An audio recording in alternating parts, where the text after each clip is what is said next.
Hello? And just to make sure they can hear you, because I forgot to fix this shit earlier, like a dummy. This is what I mean, like, I constantly forget this shit. Yeah, all right, out of practice for a bit. Yeah. I'm just, trying to get back into the swing of things. Hello, Rockass, hello, Canadian Bird, and hello, everyone else who's here today. Also, hello. Yeah, because I just realised now that they couldn't hear us before. So that entire first intro. So apparently you have a bit of an echo. That might be the... I don't know what that might be. It could just be the same thing we were talking about. Like, maybe if I'm back here? I don't know. Oh, Who can tell? could always try lowering my input. Get rid of that fucking text as well. Rather, And output. this is how out of practice on this shit I am. And we bring the game up. Yeah? So there are our brackets. We have Alan Rogue against Albino in our opener.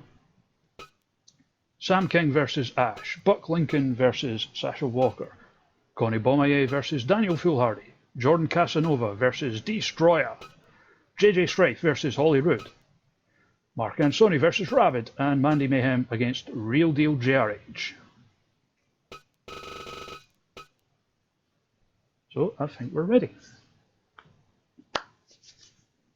And how is everyone in the chat today? Oh, a bit of smack talking there from Mr. Rogue. First. I mean, we'll be able to see if he can pull off, or I lost my train of thought. We'll be able to see if he can pull this off first match. But first, and here's the bit only some people know about this, and Mr. Rogue there is one of them. The tail of the tape.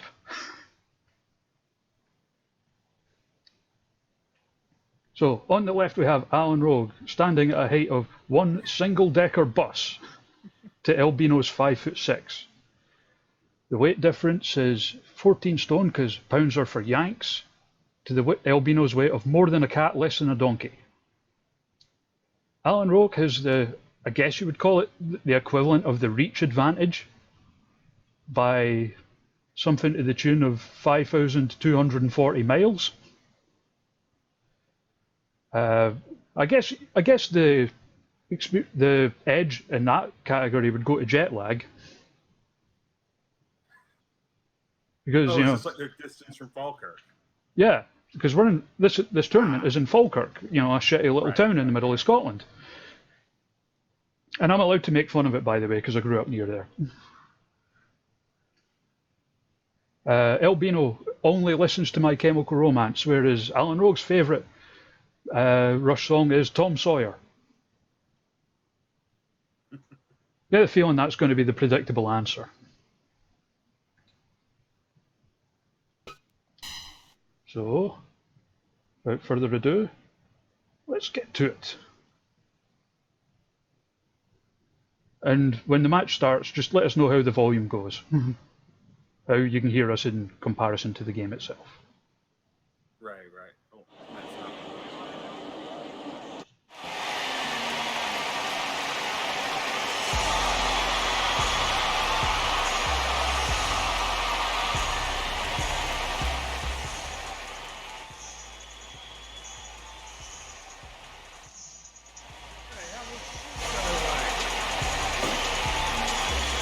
That's quite loud. 1 second.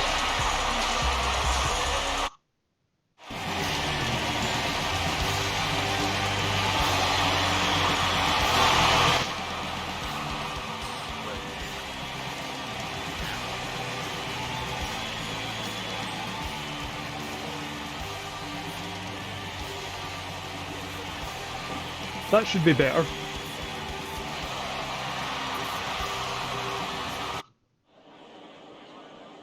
And here we go. Just gotta take a little sip of my boost juice. Okay. Sponsoring this tournament tonight. Albino with the early advantage here, shot to the chest.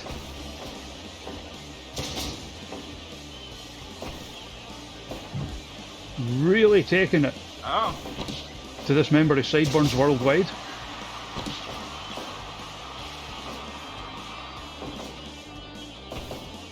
Rogue came out hot, but Bino looks like he's got an answer for everything so far. Oh, kick to the gut.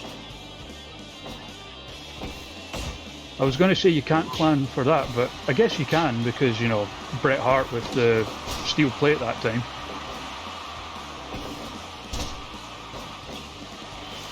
Oh, single leg Boston Crab, the Young Lion special. Oh, I got a friend who'd go crazy for that. It's good. Oh, he's being tepid right now. Oh, side slam. Duck under and a hip toss there. A lot of submission attempts so far from Rogue. Followed by the suplex. Oh, cover attempt. And for this tournament, we'd just like to bring attention to our sponsors there. We got Pilates and up in that top corner, which is physical fitness for freebooters. Oh, there's the stunner, followed by the cover, and only gets a 1 count. Because he went for such a creepy looking pin. All you need is a simple lateral press.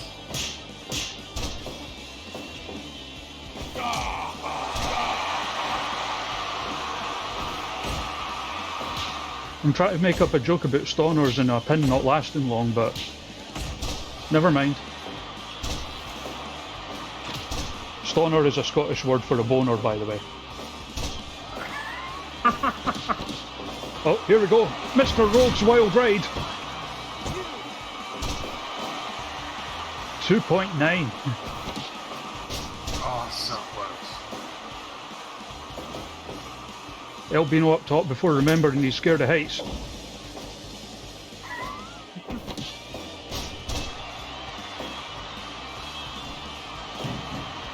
And completely misses El Magistral. Oh.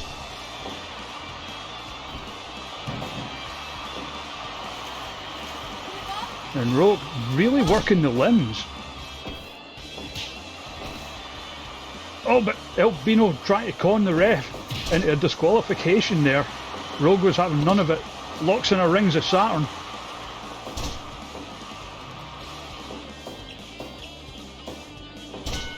Low blow.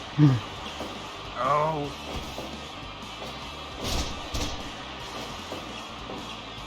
That's where you find out where the real tough men are. Oh. Who gets to come back and pick the boys. Second Mr. Rogue's Wild Ride. But not enough to get the job done. Welcome back, that Canadian bird. And hello to everyone else as well. Hello.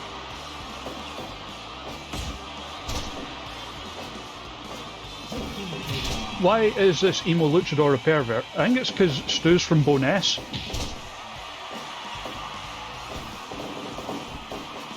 Oh, roll up. Broadcast brings up a good point. Are there any special rules for this tournament, or just standard? Just standard one-on-one matches. So, if you missed it, the format that we're going with is it's going to be all 8 first-round matches will take place today, and then on Monday we're going to do the subsequent rounds.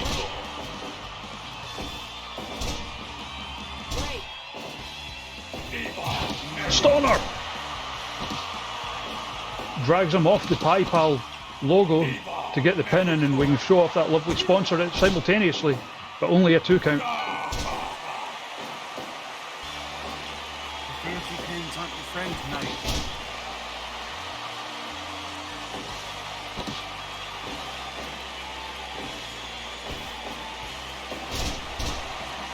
Shades of Papa Shango with the shoulder breaker there. That might definitely affect his ability to do submissions.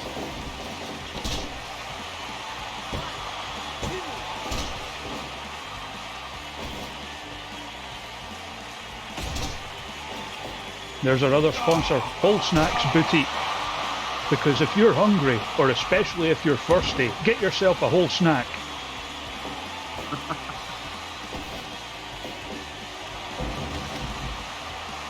Suplex to the outside. There's a ill-fitting announcer voice for our female referee.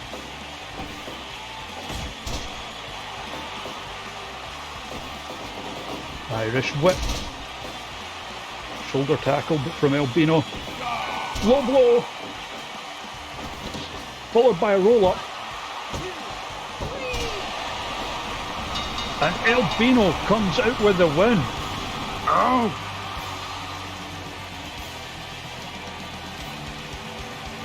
Albino will advance. Oh, that was okay. Albino advancing. So we got a 98% match rating for that. Oh, hell yeah. Yeah, I'll take it. Yeah, it's like Eddie Guerrero said. If you're not cheating, you're not trying. I think Chavo Guerrero also said that, but nobody cares about him. Yeah, or certainly less so than Eddie. Why is his music welcome to the Black Parade? Because he's an emo.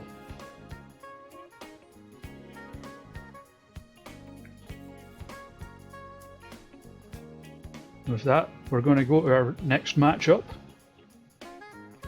Still trying to get used to this new setup. Bear with me, people. So it'll be Sam King against Ash.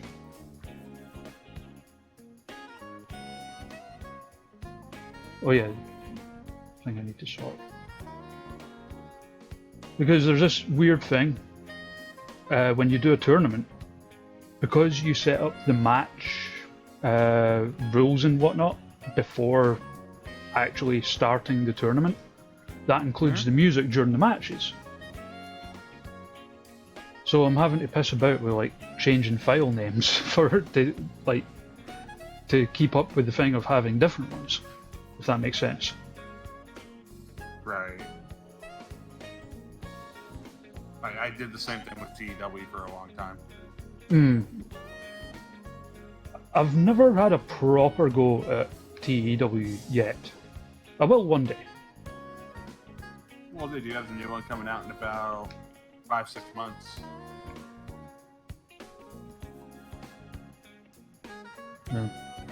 Before we kick off, we're going to go to the tail of the tape.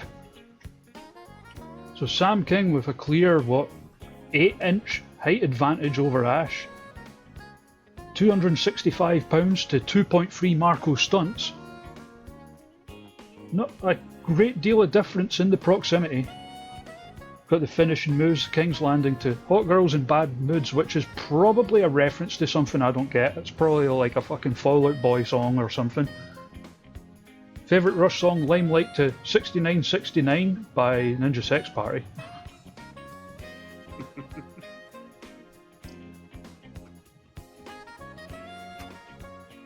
So that is the tail of the tape.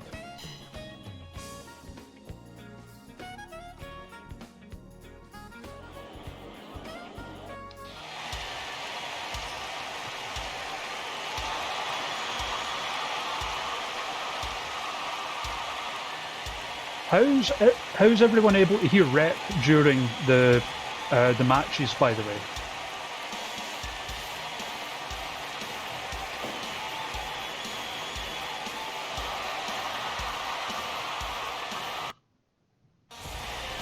Because he's coming kind of faint on my end, but I don't know.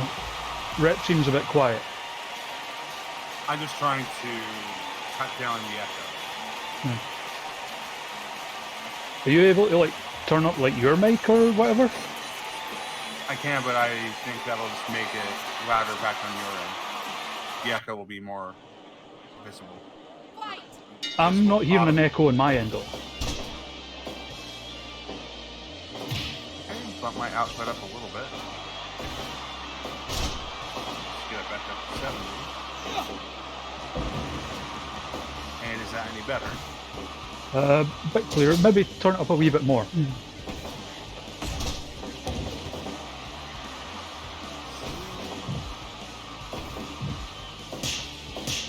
Okay, up 5 now. That should be good. Adam, move your cursor. I don't know that it was picking up my cursor. I thought I'd set it to not do that.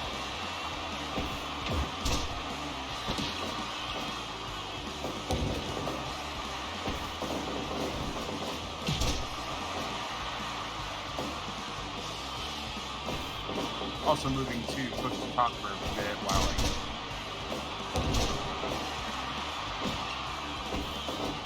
So you can hear it better now then. Oh, that is a brutal looking submission move there.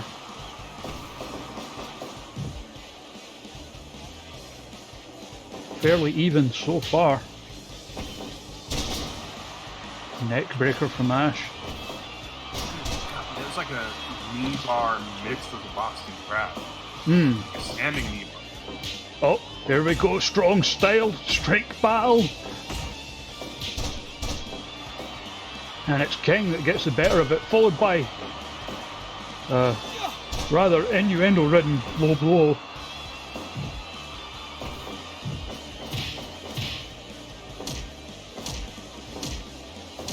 Ash showing exactly what she thinks of that.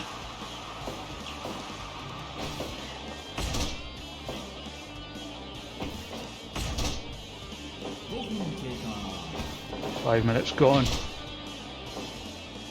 No one really pulling out in a huge advantage as yet.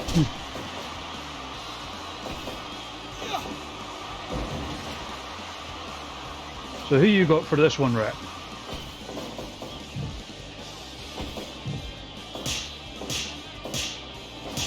Rep? I'm still here. I'm just trying to think of who do you have for this match? If I had to gun to my head, I'll say Stampede. And also, from what you've seen so far with the preview video and stuff, do you have any picks for the tournament as a whole?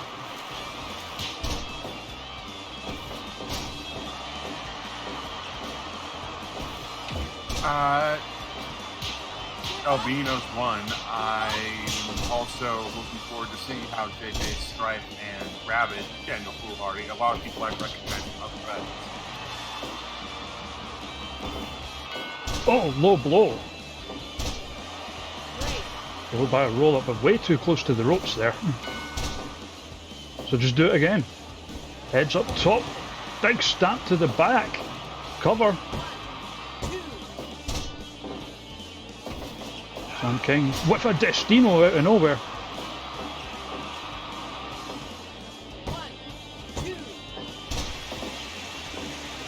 Oh, thank you, Rockass. I designed it myself. Oh, huge overhead belly to belly. Off the top. No sold into a snap suplex though. There's exactly the kind of no selling we like to see here in Super Pro Wrestle.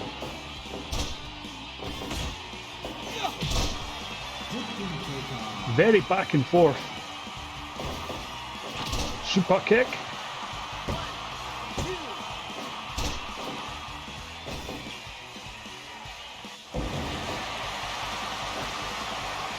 Huge slam. 2.9, you hear the roar of the crowd. I fucking love that effect. Like when there's a 2.9 and the crowd lose their shit. Yeah, boost juice. Not even once.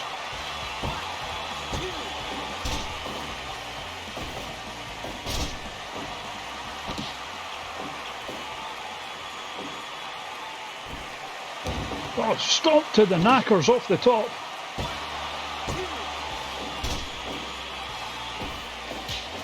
And here we go, big strong style. God. Oh no, Sam. Yeah, it stomped right on his balls off the top. Rabbit, the only two new ones are, oh, three new ones are Boost Juice, Pirates and Whole Snacks.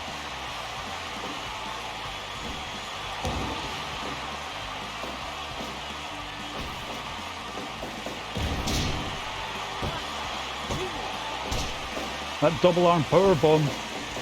Shades of Ahmed Johnson with the pearl necklace plunge.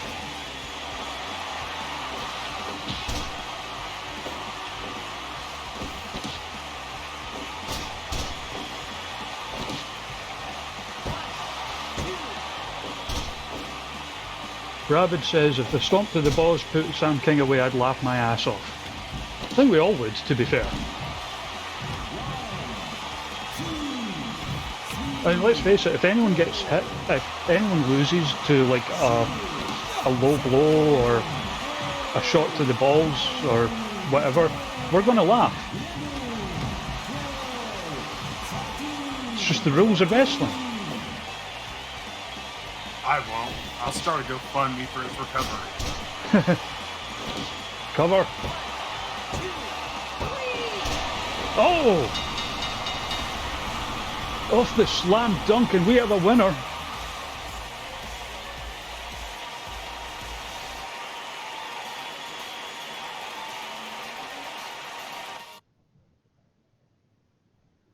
And from what you were surmising, I guess you would maybe call that one an upset. I would. But I also believe Ash should be disqualified for that double nut stomp. There was quite a few low blows. None as bad as that.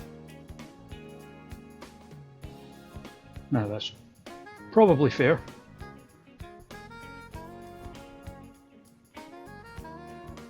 But nonetheless, it'll be Ash against Albino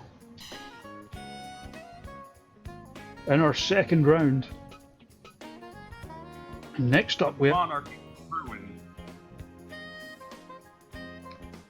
have the USS Lariat, Buck Lincoln, taking on a newcomer in Sasha Walker. Let's get a look at the tail of the tape on that one. So Buck Lincoln with a 6-inch height advantage, at least a 90-pound weight advantage. Although he has slightly further to travel, so perhaps the jet lag is going to hit him a bit more. The finishing moves, the USS Lariat to the Tama Onsen. I don't know if I'm saying that properly. Favourite Rush song, Working Man, up against the entirety of their seminal album, Moving Pictures. That's a good album. Feels like dodging the question. But sitting on the fence. Yeah. Yeah, Rabid. The post-match music is Daybreak by Michael Haggins, made famous by the TV show Community. Abid's favourite song.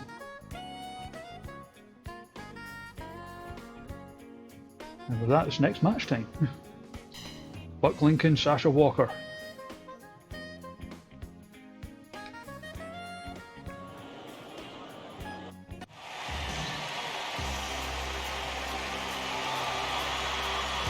The most American man in the world.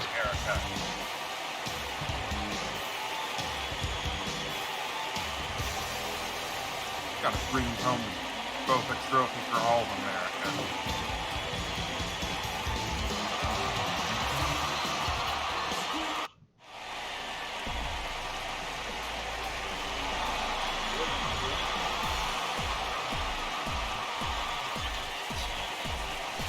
I just realised I forgot to put music in for Sasha. She's one of the few not actually created by me.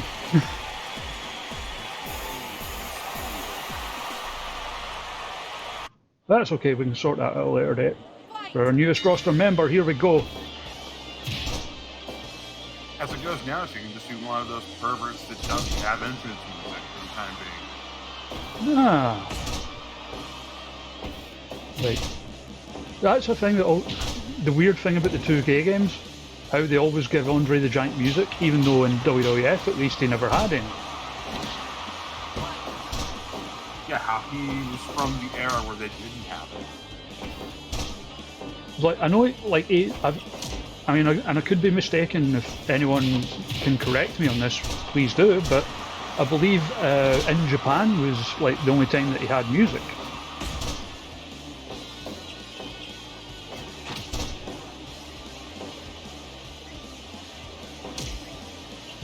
Buck Lincoln a powerhouse up against Sasha Walker, who clearly more of a shoot style, known for submissions.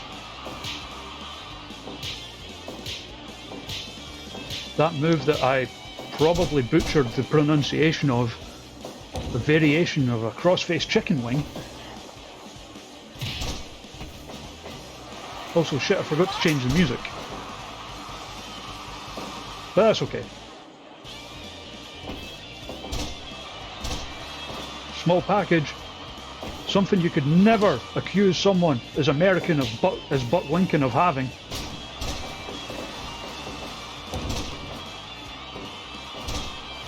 Gets caught with an ankle lock though. Having none of that shit.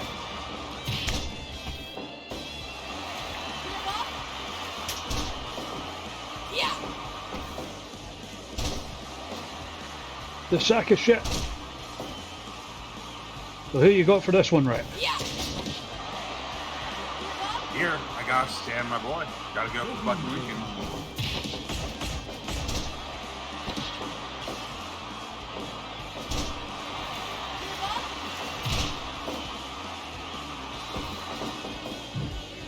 That's the other thing about the 2K shit going down. I was totally going to be building to a Buck Lincoln war baking match.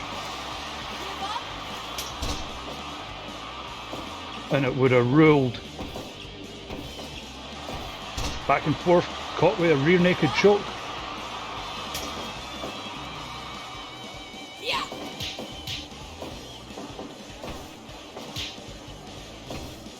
Oh, you fucker! What a punch!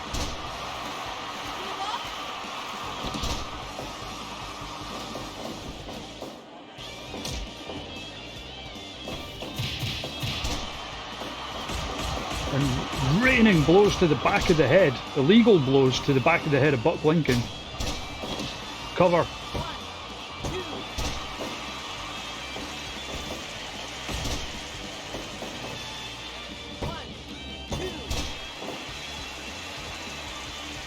Come on, Buck, you got this. Yeah, very back and forth so far.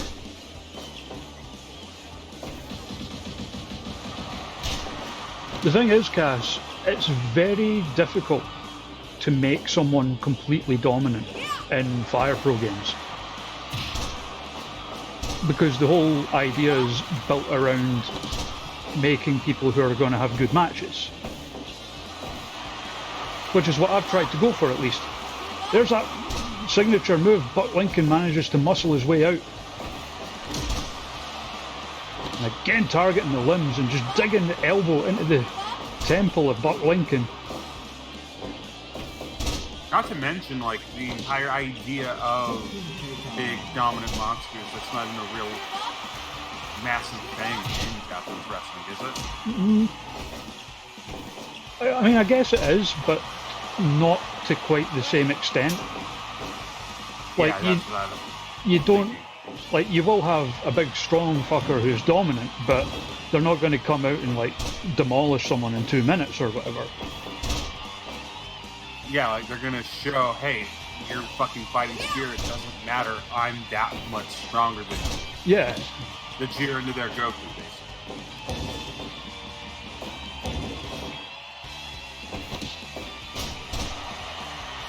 Brad calling Buck to win the tournament. I mean, certainly given the previous we've seen from him, it's not out of the realms of possibility. Referee Jojo Lee with the cover, only 2 count.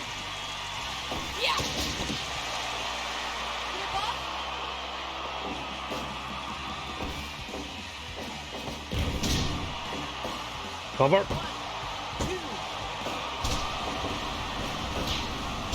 2.9 as the crowd comes to their feet. Oh, Lincoln getting the arm ready. Big fucking lariat there, showing off that strength. Oh, but guillotine choke.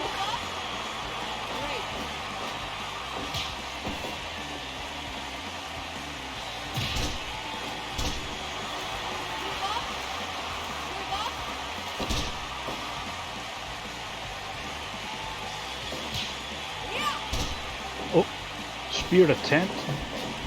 Didn't manage to hit it.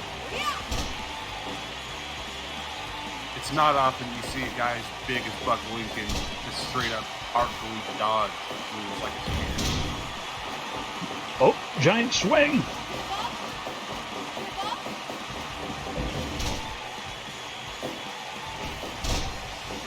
So back and forth so far. Oh, strong style strike battle. Here's the thing I've noticed. You see the front row there? You see the guy with the black jacket and the red shirt? He's just went out of shot just now. You'll see him again in a second. Oh yeah, I kind of see him now. Doesn't he look like Chris Hero?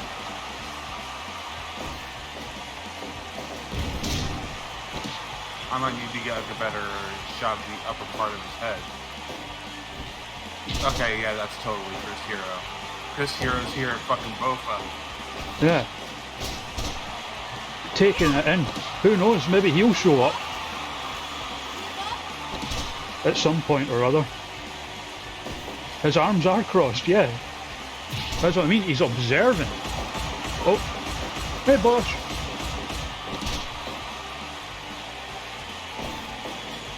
Oh. Angle slam. Scouting for other companies right now. Yeah, just a bit of scouting going on.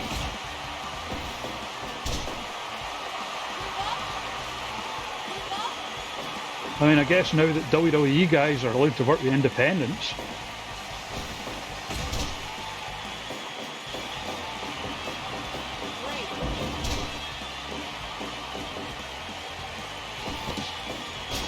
Jawbreaker.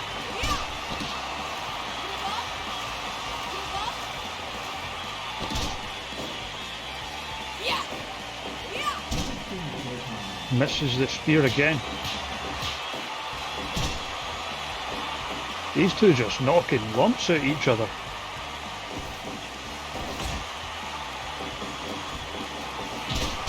Big fucking lariat. Oh! But this is smart by Sasha, trying to work the arms to take away that strength of Buck Lincoln. Those lariats, of course. Especially after that insane blitz.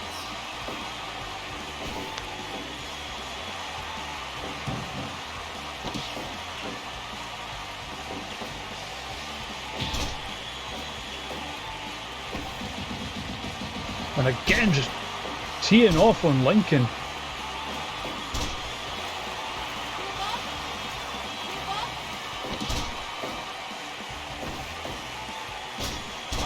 Backbreaker.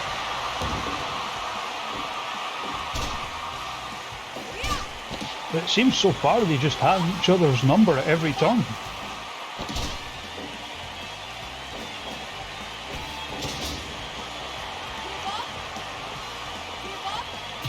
But Lincoln just not giving up. Anytime he gets locked in one of those dangerous submissions.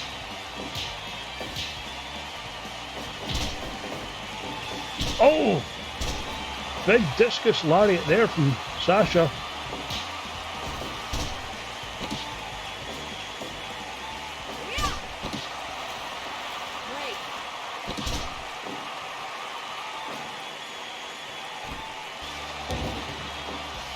But Lincoln flying off the top there, unlike him.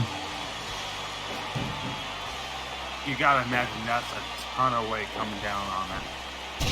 Big double axe handle. Yeah, I mean, he's probably the beefiest boy in all of this tournament. But if you see that's coming at a price, all these submissions from Sasha, he's pretty like sucking them.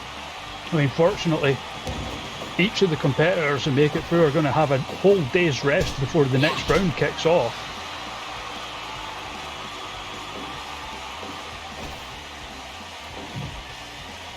Because, well, I've got a Belinda Carlisle concert to go to. Superplex. Big fucking lariat. Sasha's back up.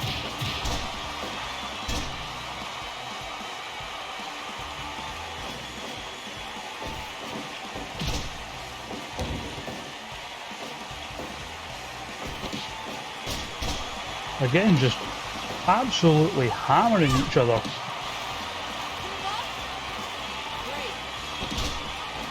Like, I thought the last two matches were wars. This is a war. Lincoln up top again. Big ass splash. Discus lariat. No sold. I mean, you talk about fighting spirit.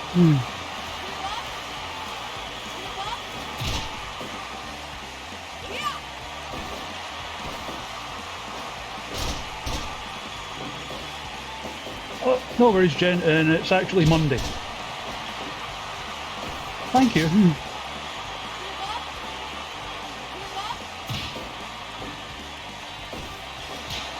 For 30 whole last minutes, these two have pummeled each other. Giant swing.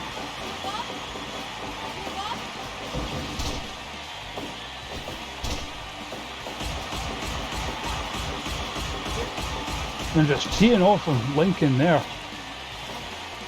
How either of these two are still able to go, I have no earthly clue. Up top again, off top with a lariat. But he's not done.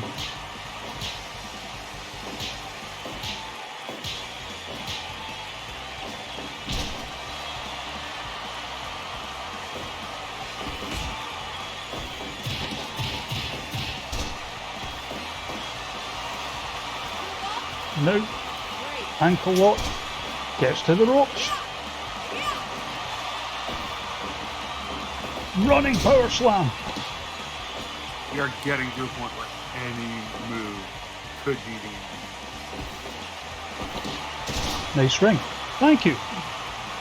Sick Naz. Very kind of you. Oh, shit.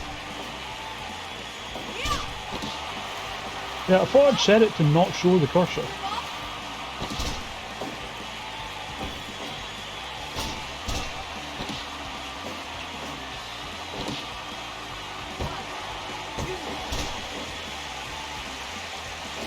How's that only a 2 count?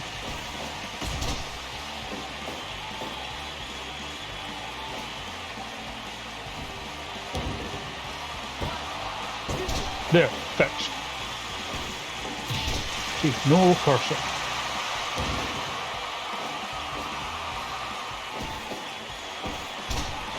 Oh, is he loading up for lariat?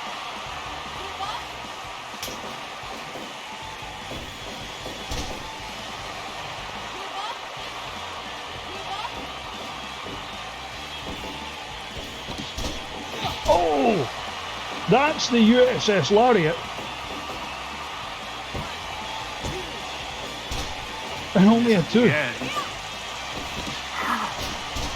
How?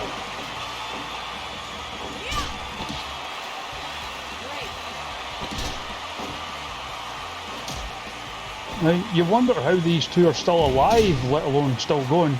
Power slam.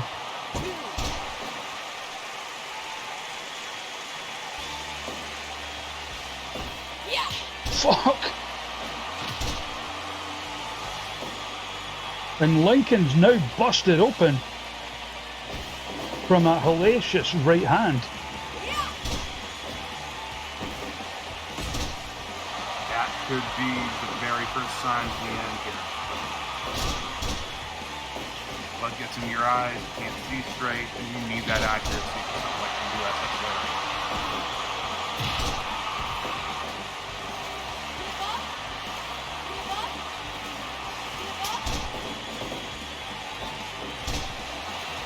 And you see real damage being done to the limbs of Buck Lincoln.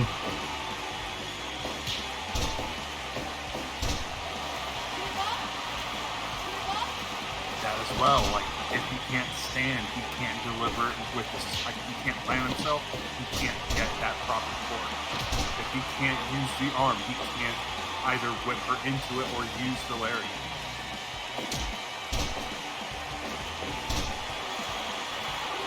And the exhaustion finally starting to take hold. You saw Buck Lincoln went down with just the one strike that time. No, lariat. Big ass splash. God, is there like a term better than war? I have no idea, but if there is, someone tell us. Answers on a postcard.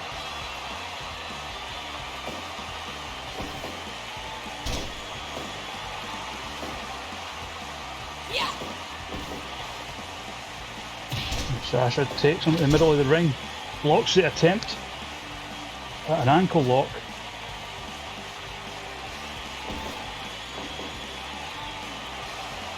Big delayed suplex.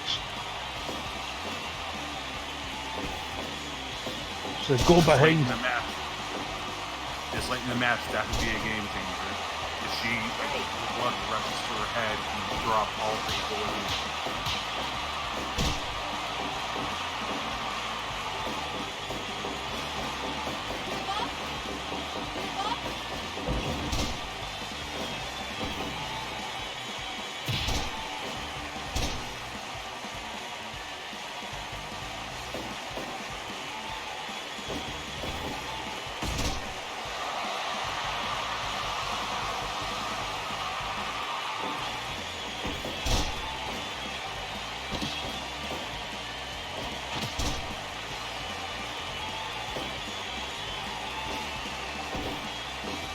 Now, still has the strength to lift her over his head, but just gets peppered with strikes. We're going to need a clean-up crew for the mat when this one's done. I know this is white when we bought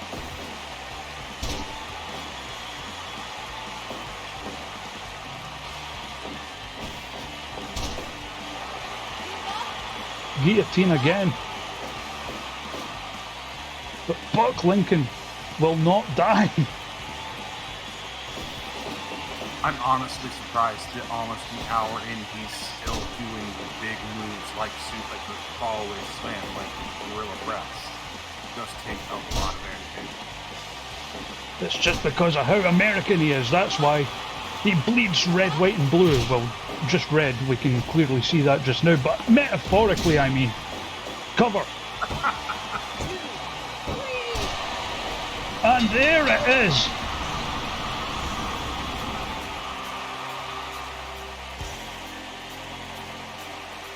Buck goes ahead, but neither head or here has anything to be disappointed in. Yeah, I mean, 100% rating, and deservedly so, I would say. The first 100 of the tournament.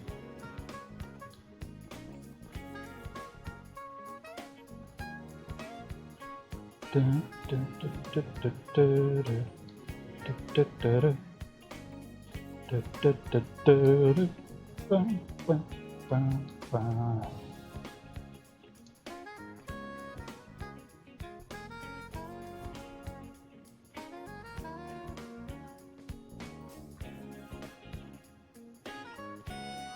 everyone back. So Buck Lincoln advances. He will take on the winner of Connie Bommier and Daniel Foolhardy.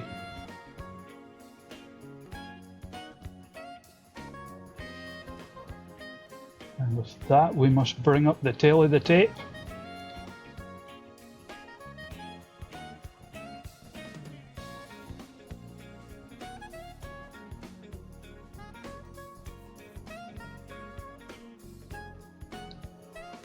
Connie Bommier standing 5'9" to Daniel Foolhardy's 2 times Danny DeVito. A weight difference of heavy huge against our half an Arnold Schwarzenegger. And this is where the proximity advantage could play a big difference. Connie Bommier residing less than 2 miles away from Falkirk, not much travel involved. Finishing moves are the Bommier versus the Emerald Fusion. Favourite Rush song is Tom Sawyer to the Limelight cover by Ninja Sex Party. Second Ninja Sex Party reference of the tournament.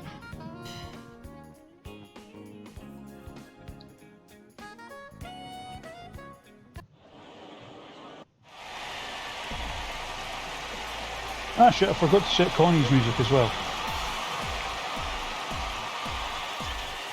I mean, you could say that, Rawcast, but the brackets were randomly drawn.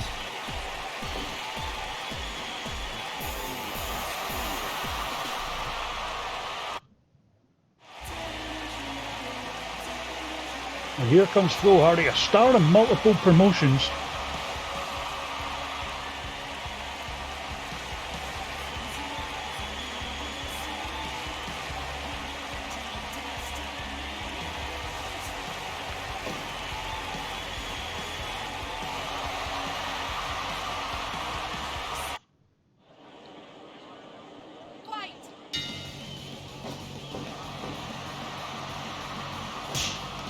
And this time it's not loaded the music at all.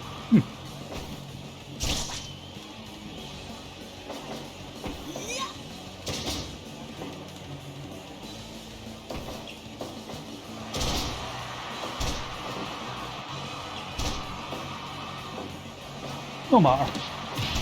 So who you got for this one, Rep?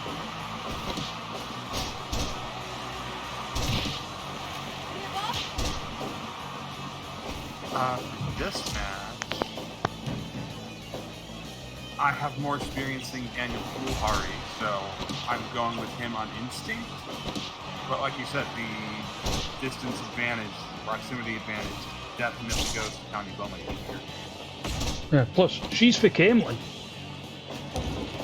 You don't grow up a town like Camelin without learning to look after yourself, trust me.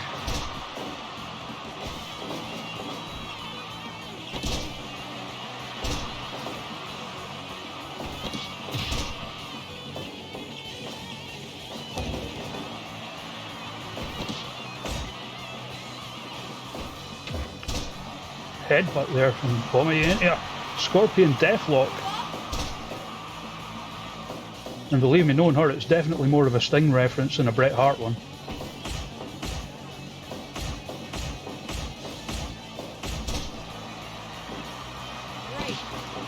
Foolhardy with a nonchalant cover, too close to the ropes.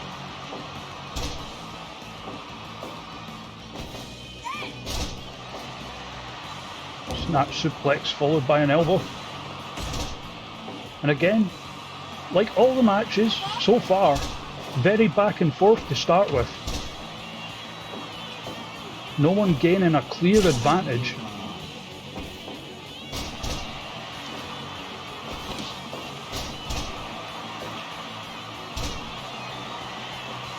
Oh, vicious, almost cattle mutilation like submission there from Foolhardy. Oh god, a move like that, it doesn't matter if that's in 5 minutes, 5 seconds, that's gonna stick with you for a bit. And that was a beautifully executed Hurricane Rana out of the corner there. Foolhardy hits the ropes, sliding drop kick. Both off the ropes, big drop kick from Bommier. And then a rear chin lock. Here's where one of the big factors of Foolhardy's game is going to come into play. The dude has no sense of fear. He will come at you with the craziest moves he can think of because he believes he can.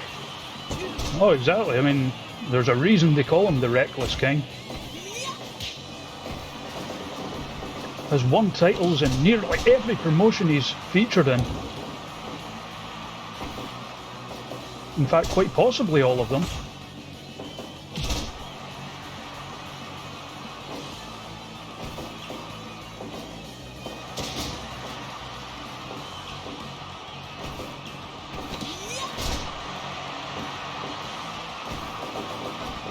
Both off the ropes. Huge Hurricane Rana there from Foolhardy for the 2 count.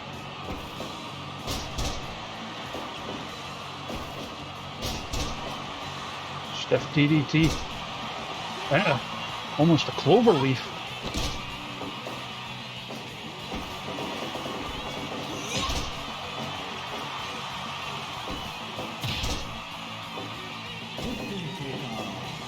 Oh! Almost a blue thunder bomb there from foolhardy, but just repeated headbutts, beg your pardon, from Bombayé. Again into that scorpion deathlock. And if you damage the legs of foolhardy, he's not going to be able to fly around as much. Exactly. You take out the knees of a high flyer and they won't be flying high anymore.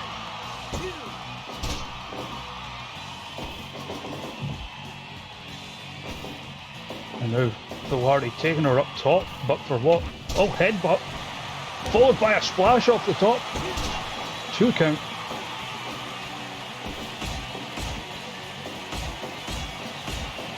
And you have to think, perhaps if he hadn't gone with that scorpion deathlock again, foolhardy may have been able to stick on the ropes after that headbutt. Oh, there's the Emerald Fusion.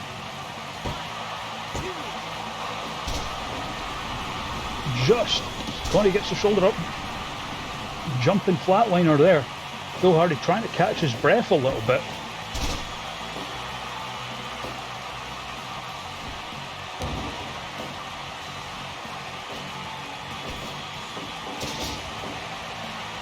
And right back to work. Bombayé tries to drive what ref he caught back out of him with that elbow.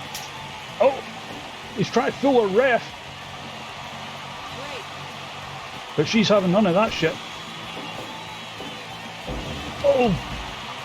Insane brainbuster all the way to the outside.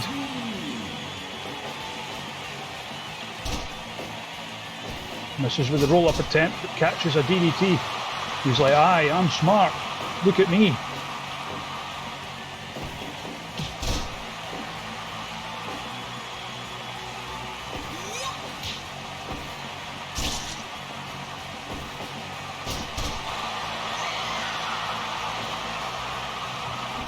Well, he's had enough elbow drop to the small of the back.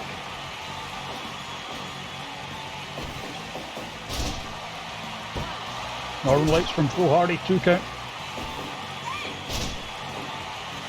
Snap suplex. So vicious chop, so back and forth they're going. Northern Lights again.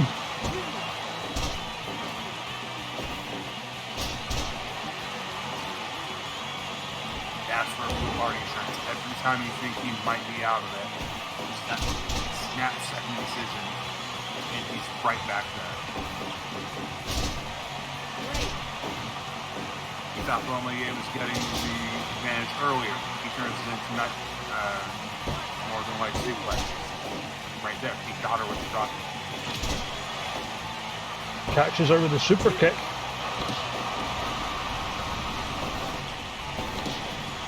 Oh, roll up too close to the ropes. Oh, he might want to watch out there. If I were Connie Bombayé, I would be on the lead. That I almost felt it came like that. And right there, 3 straight headbutts. She is pissed. Yeah, and you don't want to piss her off, she's the Camelin.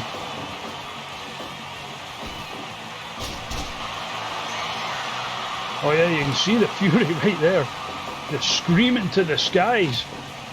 Sliding drop kick. Oh, Daniel run. Emerald Fusion. He's definitely fitting more into the cool part of his name now. She is not staying down.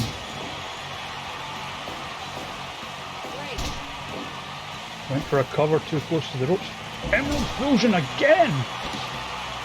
Has to take the time to drag her away from the ropes, so 2 count. Value seconds ticking away. That could have been a 3 if it had been placed better.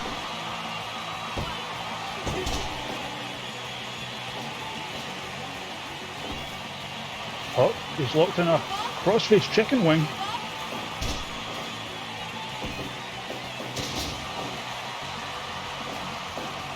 Going for the cover off the swinging neck breaker.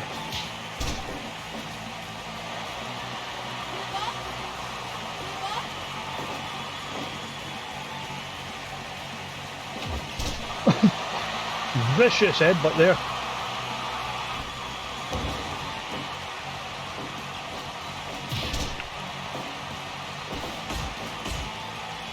Back and forth they go again.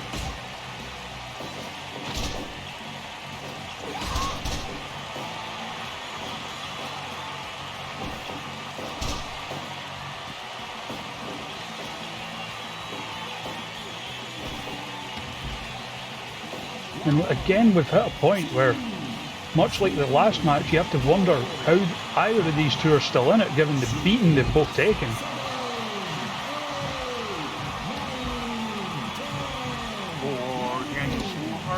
I have to imagine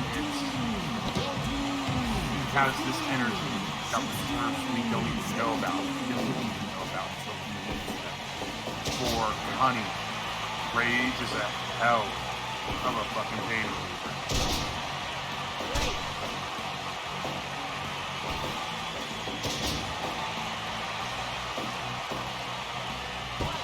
Cover off the neck breaker attempt.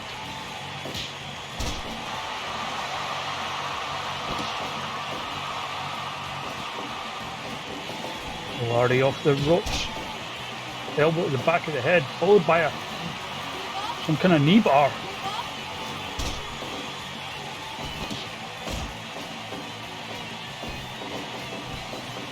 Rip into the ropes, into a power slam.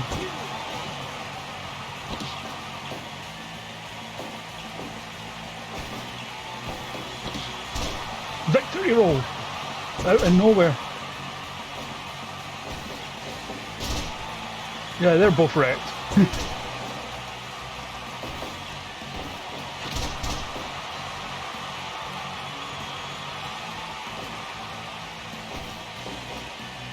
Emerald Fusion again. Into the chicken wing. He chose not to go for the pin.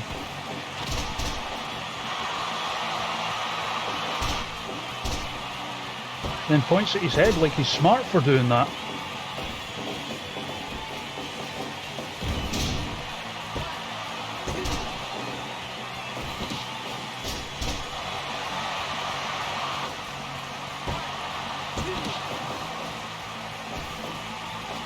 Oh, he's so smart here.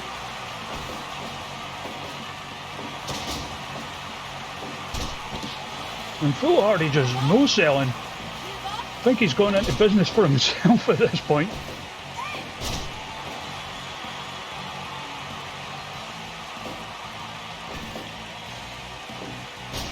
At a certain point, I have to wonder if his game plan is to actually blind Connie with Rage to try and get her eye off the game for just a second.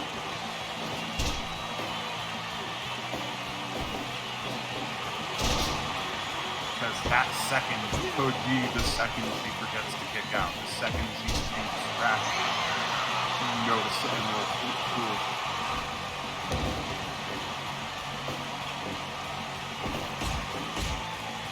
And here we go, strong style strike battle.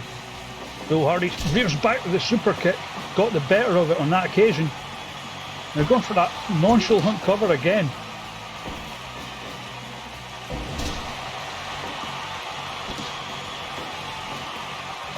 And there's the fusion, but the exhaustion and having to pull Connie away from the ropes perhaps cost him.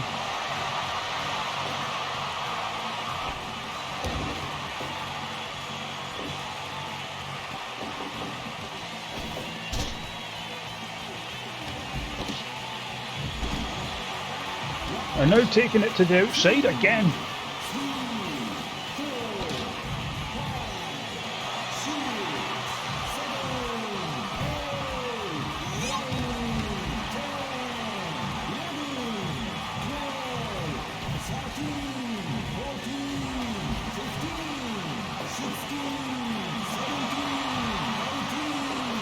Oh, the Gato spot almost.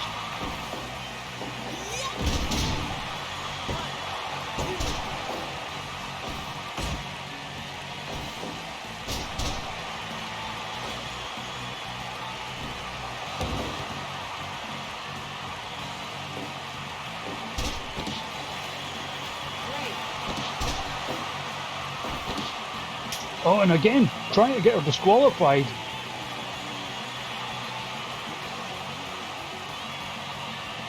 But enough of that shit. Swinging neck breaker into the cover, get too close to the ropes.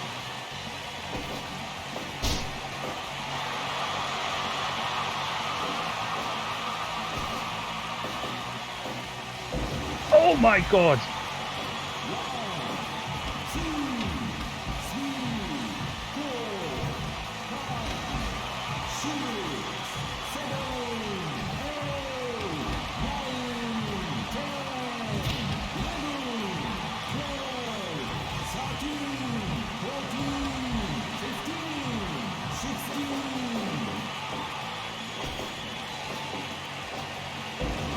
It's become a case of whose body is just going to give way first, I think.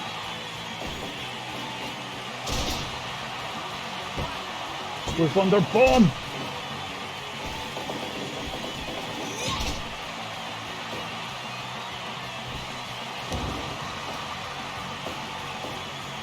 And if you'll notice, Blue Hardy pulled it into the cover. He didn't sit out with that. Trying his hardest to compress her so much she can't get out.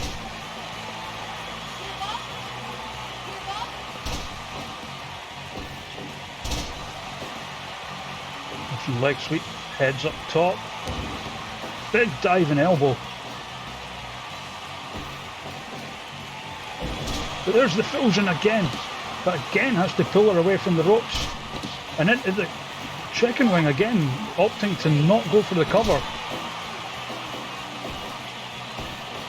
This might be Blue Hardy lining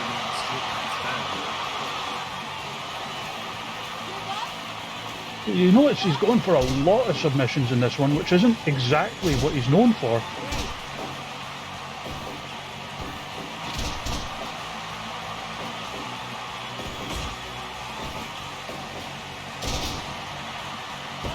And again, leans into that cover. I was noticing the same with Sasha lost her last match. At a certain point, I feel like if I were a competitor, I would just want to. If I knew I couldn't win, I would want to try and disadvantage them as much as I could. And you have to imagine putting someone in that many submissions, even with a day's rest, they're not going to be able to go in on Monday.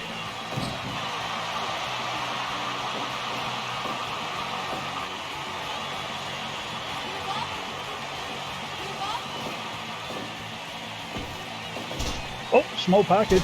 Too close to the ropes.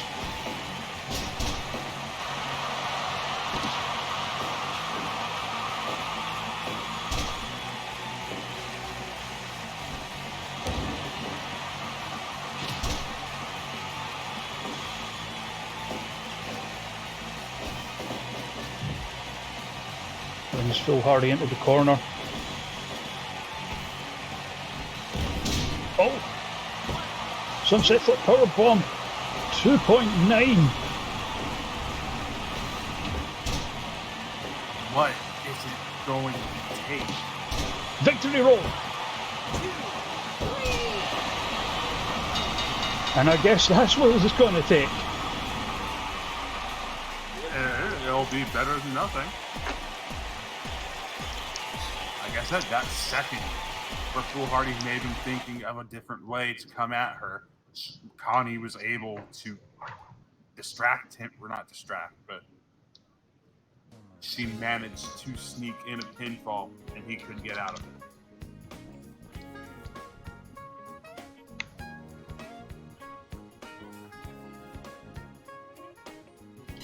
So Connie advances. And we'll meet. I will be back. No worries. Connie advances. We'll meet Buck Lincoln in the quarterfinals on Monday.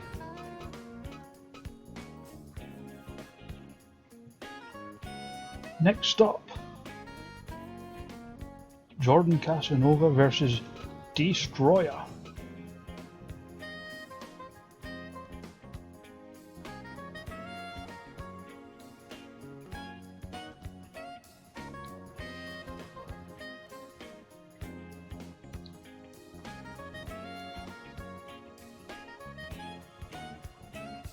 But first,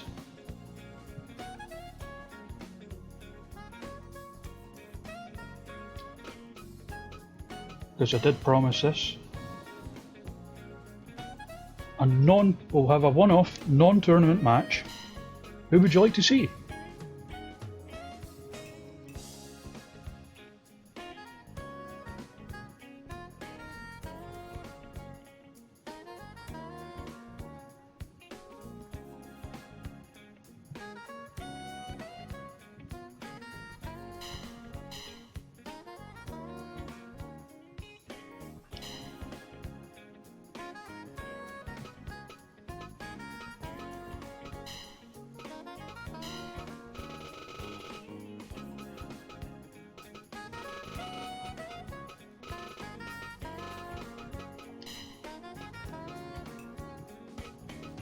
That's what we'll do then. We'll do,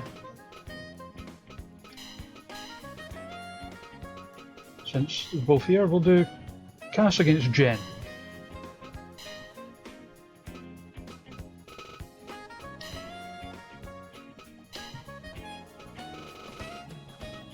And you can see I've been hard at work.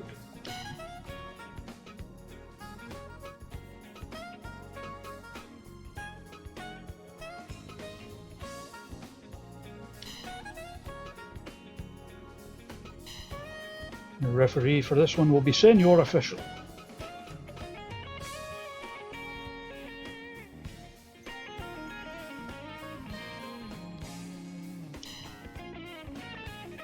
As we offer our tournament a slight break.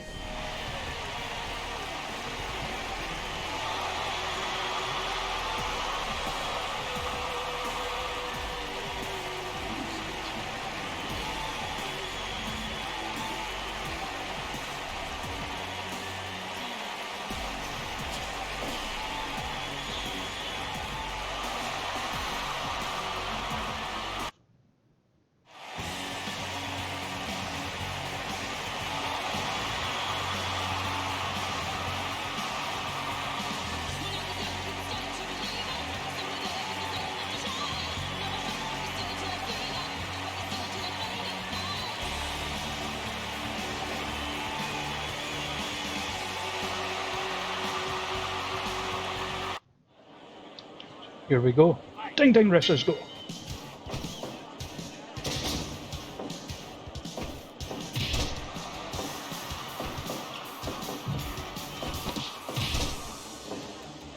It's Rawcast from toward the end of the 2K run.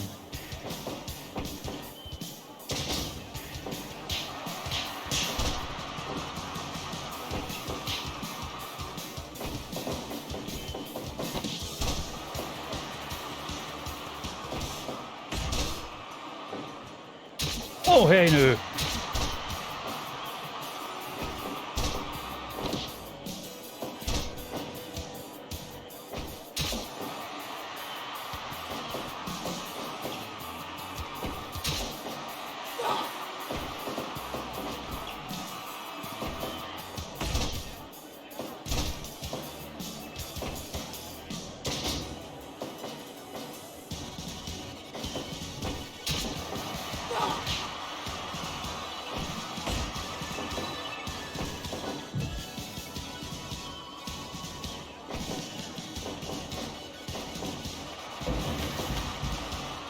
You like him so much, why did he just suplex you to the outside?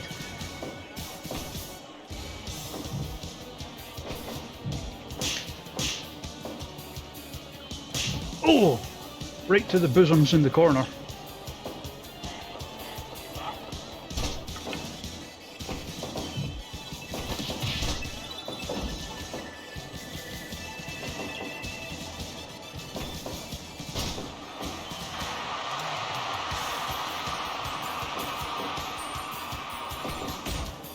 Oh, strong style strike battle.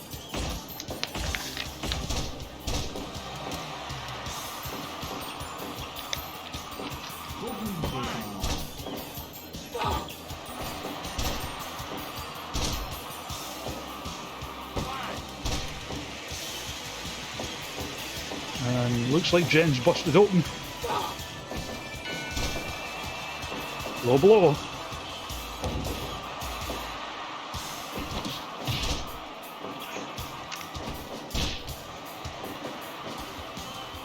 Wish you lot would stop with the busting open. Now we need to clean the mat again. Turnabout fair play.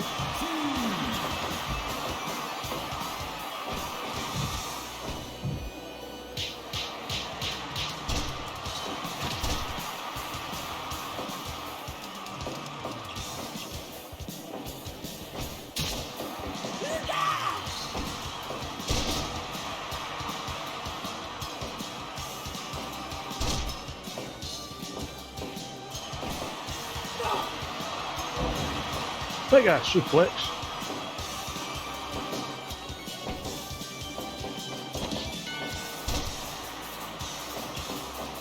Oh.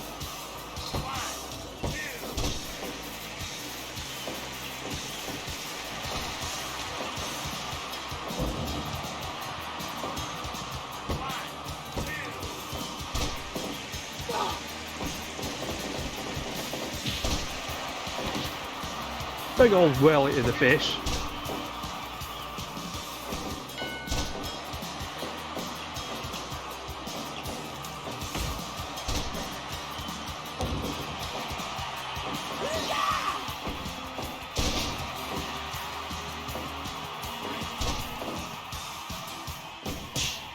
Fuck.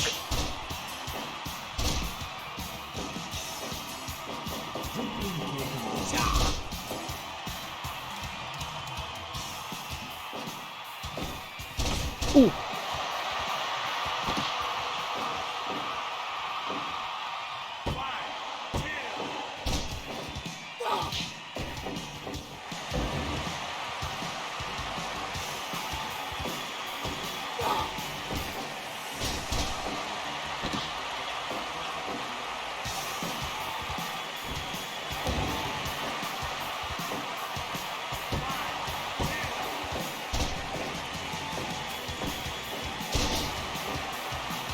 Pretty fucking brutal, this one so far. With no regard at all for each other's safety.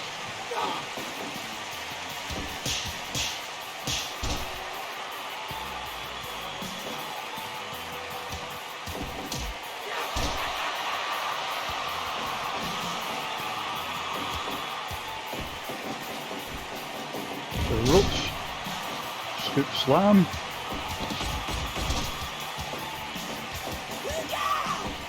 Once again, Cass managing to just avoid the breaker of chins.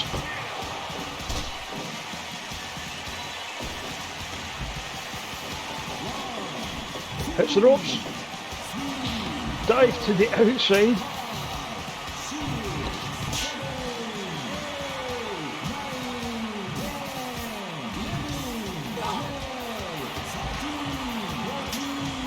What a violent fuck.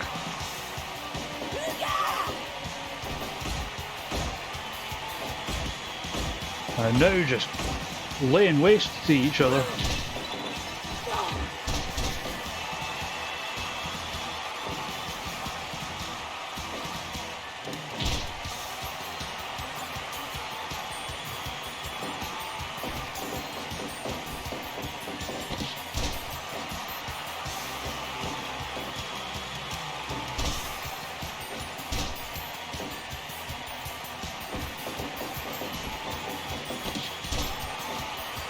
Drops someone his own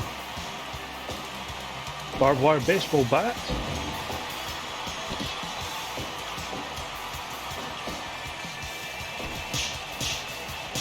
Smacks the shit out of him a wee bit.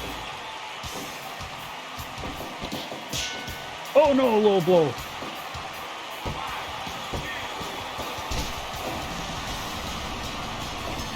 Steel still going.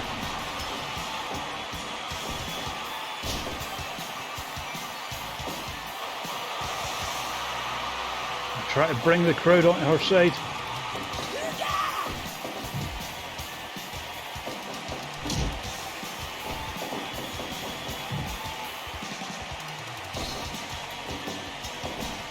Putting them up top. Superplex. Having to catch her breath though. Oh fuck.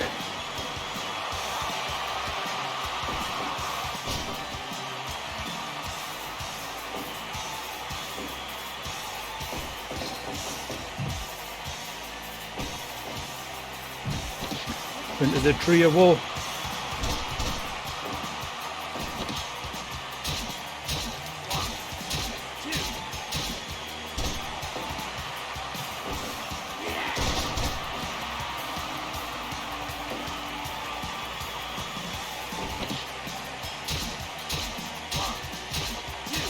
This boy's a psycho.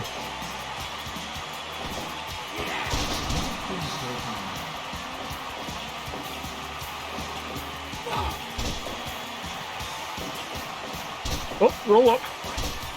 Too close to the ropes, though.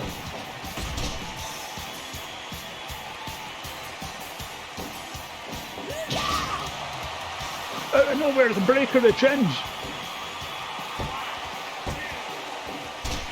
Only two, though.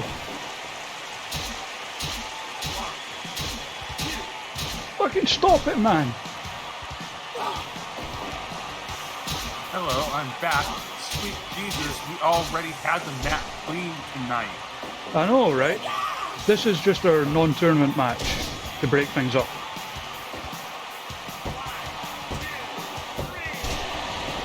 And it's just ended. Jen, who got busted open and then some, gets the win.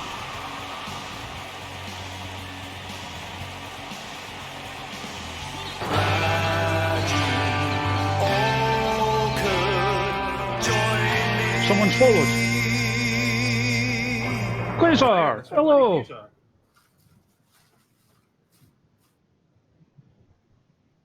I forgot that I changed the follow alert thing there. So I almost had the reaction like you usually do with the what is it? The screaming one that happens on your streams. Oh yeah, the donations. The actions for your consequences. I mean, I can't get it high enough to do that. I honestly don't think anyone can. It's the deepening of age. So, Kazar, you join us halfway through. Albino defeated Alan Rogue to advance. Ash defeated Sam King. Buck Lincoln defeated Sash Walker. Connie Bommier defeated Daniel Foolhardy. The subsequent rounds are going to take place on Monday, but for now we're going to do the remainder of the first round matches. Quickly set up the thing.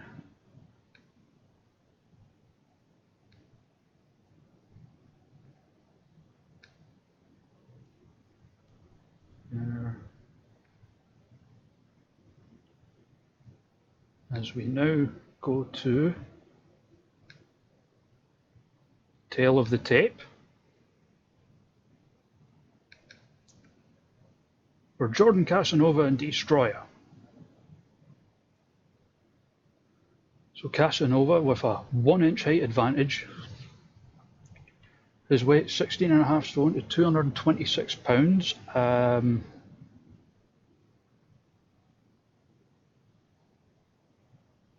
Think that gives him the weight advantage by like about 3 or 4 pounds. Definite proximity advantage on the side of Casanova. Finishing moves, the Casanova cane in the back fist. Favourite Rush song his is Rush Rush by Paula Abdul to Destroyer's Tom Sawyer, which seems to be a popular choice.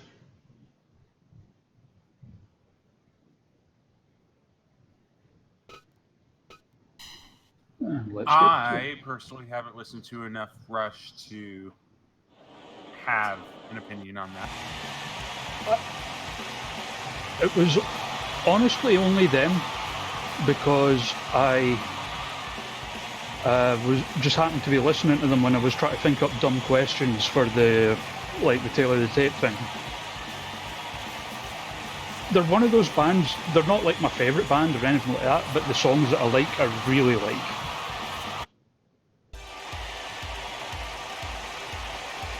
Also, the funniest answer is yet to come. I do not get that. They're good, but I'd seek out things from the unless I have.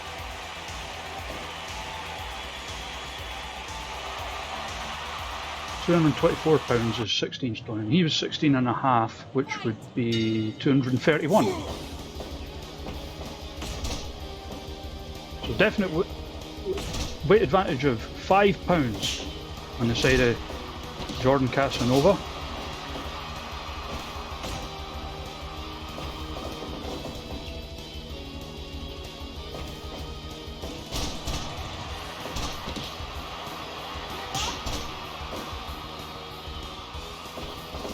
Irish whip.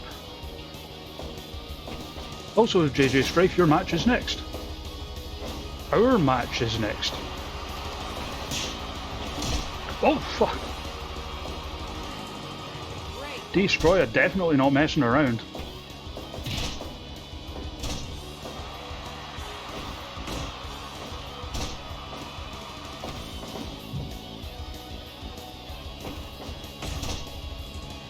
We have two hard-hitting competitors.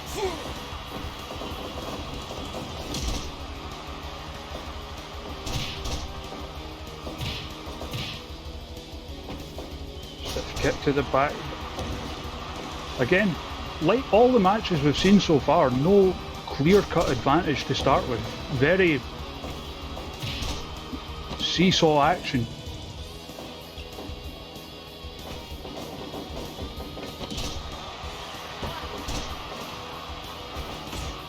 Oh, strong style. Destroyer gets the upper hand.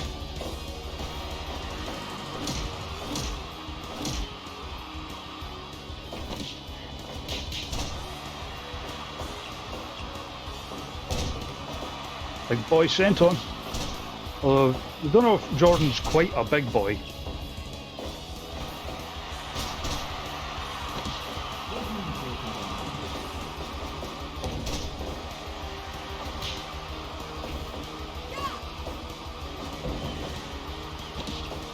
Face plants him into the mat. Who you got for this one, Rhett?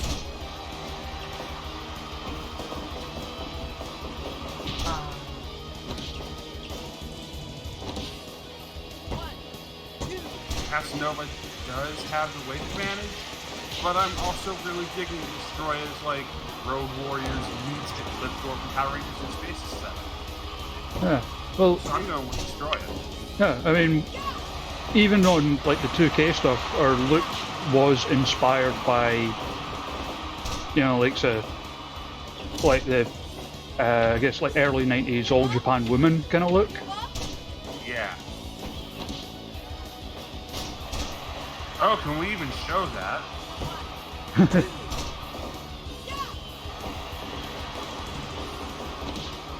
Oh, side slam there, followed by a low blow.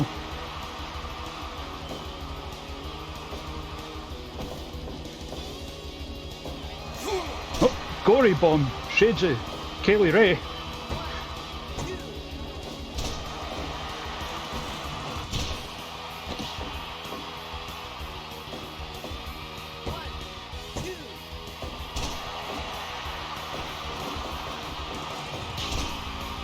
Irish whip into just a fucking slap there.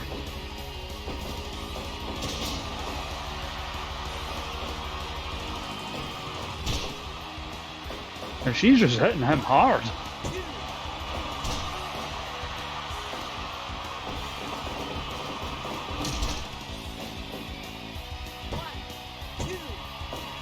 Oh, I'd have been so mad if that was the finish.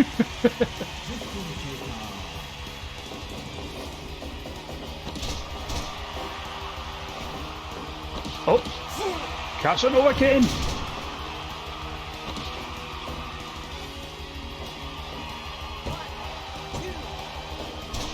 2.9.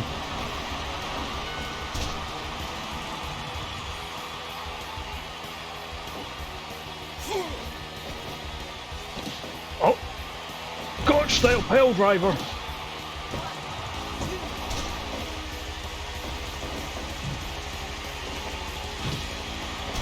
Shining Wizard in the corner, and they're just knocking fucking lumps at each other.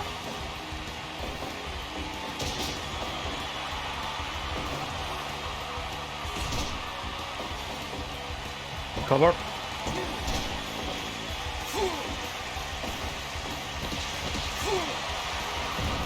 Casanova Kane again.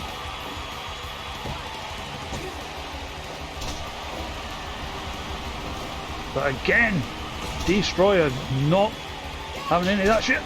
Spinning back fist to the back of the head. But not enough to get the job done. Slam dunk. Too close to the ropes. Ducks the lariat. Power bomb.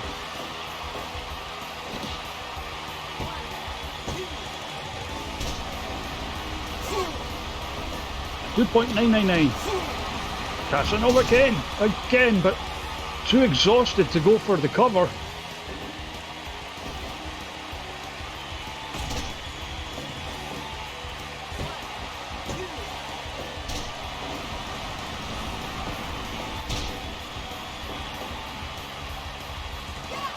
Oh, that back fist again. And it does get the job done this time. Destroyer moving on to the next round.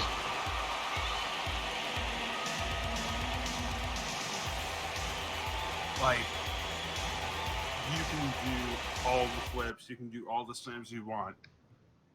I will never doubt the power of a good back fist. Oh, exactly. Yeah.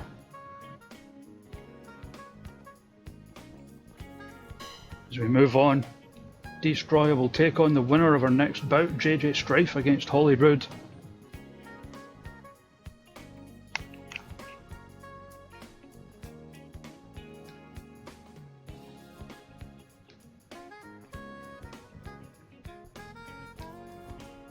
Sort that music thing.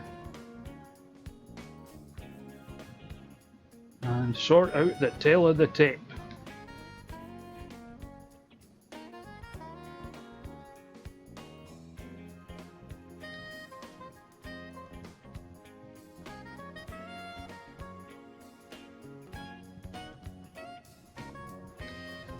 Come to the tail of the tape. Height identical. 286 pounds against the weight of expectation. Holyrood with a definite proximity advantage, living under 20 miles away from Falkirk. Finishing moves the Strife of Life versus the Mulholland Driver. Favourite Rush song, Fly By Night to Grand Designs.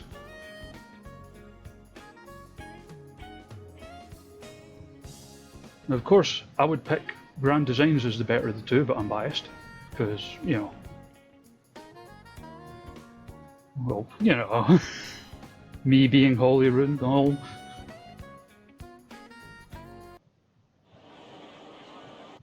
Yeah, I sensed a bit of that.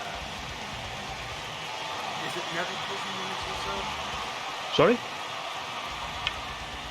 Is it nepotism when you're bigging yourself up? I think it's more just, you know, Pride. self-aggrandizement. Possibly.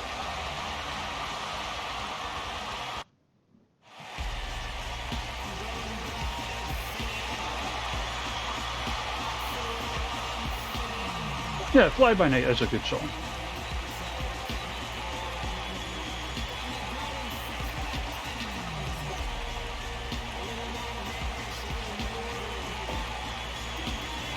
I accidentally skip it. It's because when you bring the window back up, if you hit the actual window as opposed to the header bit, it...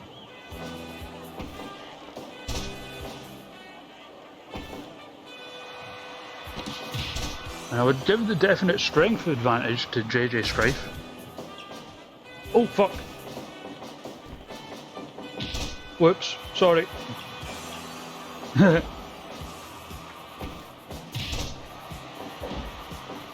Yeah, that's what you meant by the jobber entrance, okay.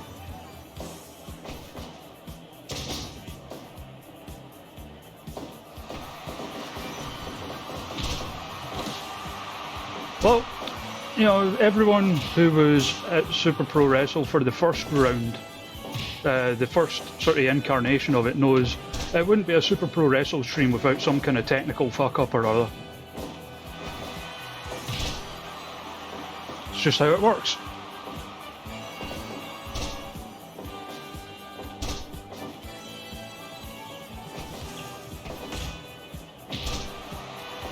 monkeys!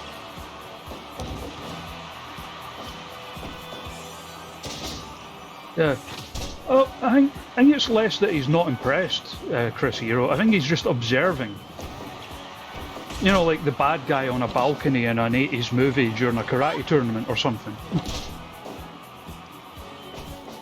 Yeah, it's like that time William Regal was at Bloodsport, and he was just sitting in the balcony looking off. Yeah, that's what he's doing.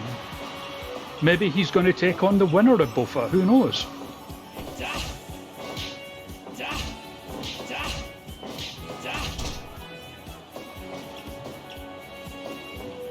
Cover.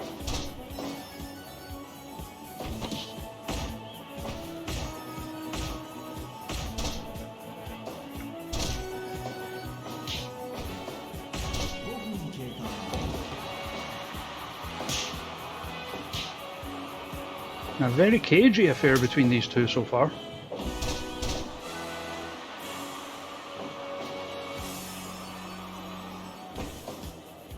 Big scoop slam.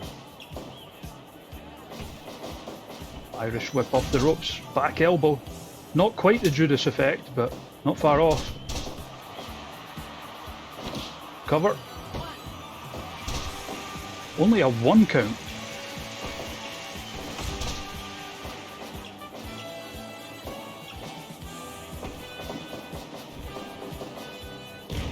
Also, like, bonus points for anyone who can name where the music's from.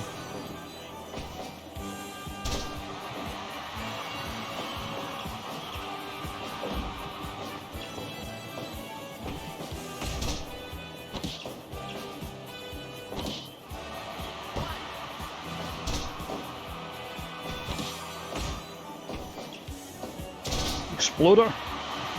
Telling this crowd he is the whole damn town.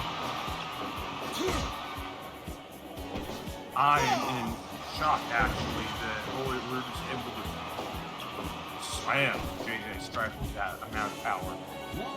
Considering the Dive over the top there. Knows how much he's got. Oh, Strife at life on the outside. And it hurts more because it's on the outside, even though it's a submission move. Because that's just how wrestling works.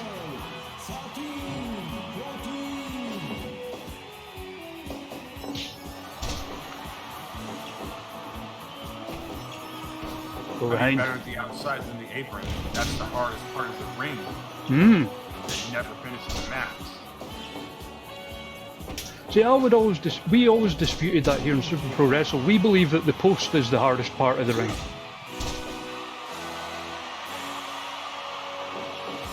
Now, you could get into semantics whether the post is technically part of the ring, but we're counting it.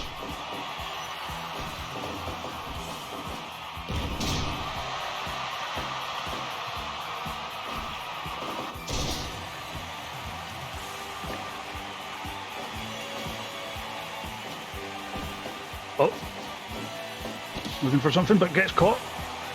Backslide, 2.9.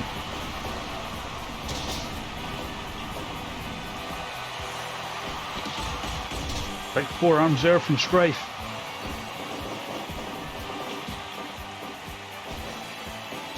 Snap suplex.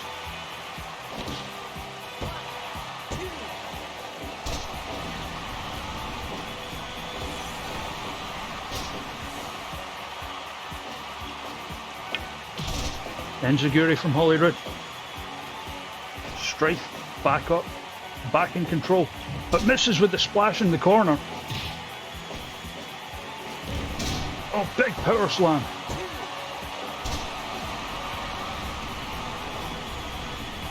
It is 80s. Yeah, you've got that bit right, Rockass. Oh, spinning elbow.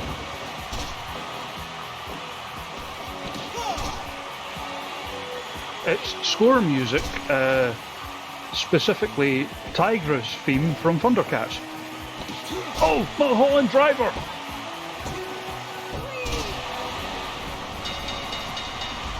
And there it is!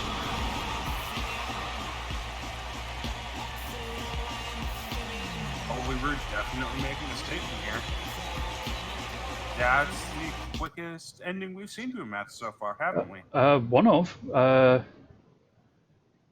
was either that or the opener.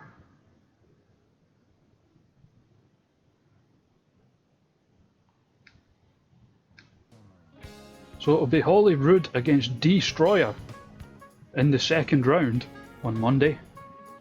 Whereas next we go to Mark and Sony of Sideburns Worldwide taking on Rabid.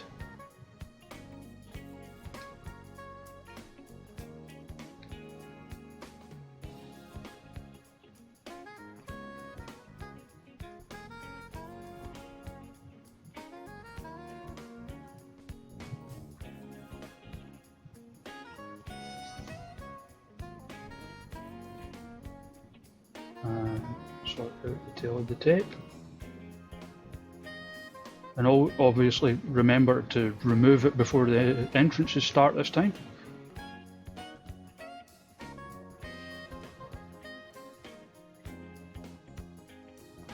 So, Mark and Sony with a height advantage of 2 inches. The weight Vic AF versus 210 pounds. Mark and Sony also with a proximity advantage. The finishing moves the Lit Hammer against the Death Trap. Rabid's favourite Rush song is Working Man, whereas Mark and Sony is, quote, not Caucasian enough to have a favourite Rush song.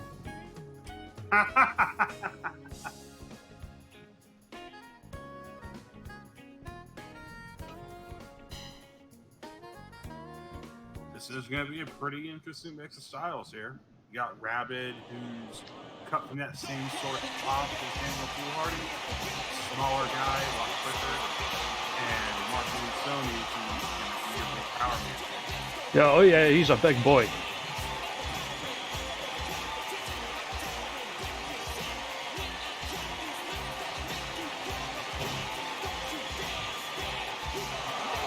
Once again, the favourite entrance music of Super Pro Wrestle, the mashup of Mama Said Knock You Out and Come On Eileen. And here comes Rabid. Another one like Foolhardy, who's had success all over the place. Albeit more of a brawler than Foolhardy.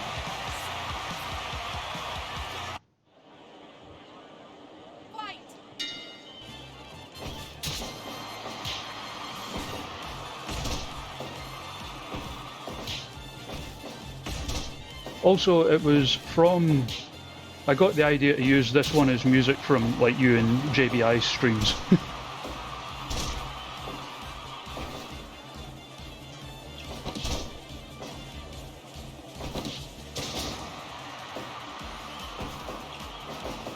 Oh yeah, I mean it's a Rabid match, so I'll be astonished if there's no blood.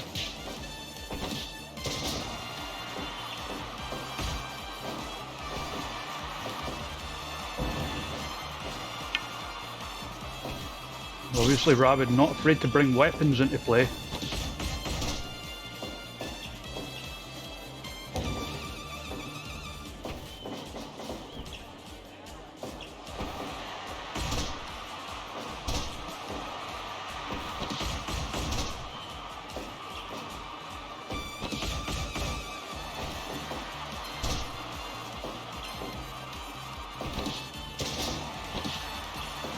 Another one where they're just kind of, I guess, feeling each other out to begin with. Huge shoulder tackle there from Ansoni. This is with a clothesline, but catches the Finlay roll.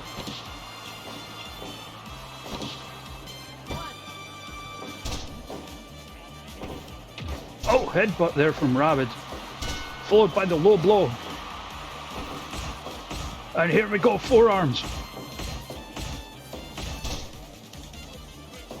And Sony with that power advantage stomping up the top.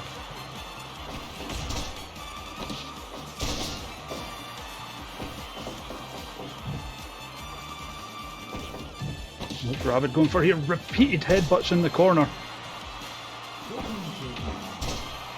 Followed by another. And bringing out a scythe. How is that even legal here? Don't worry about it.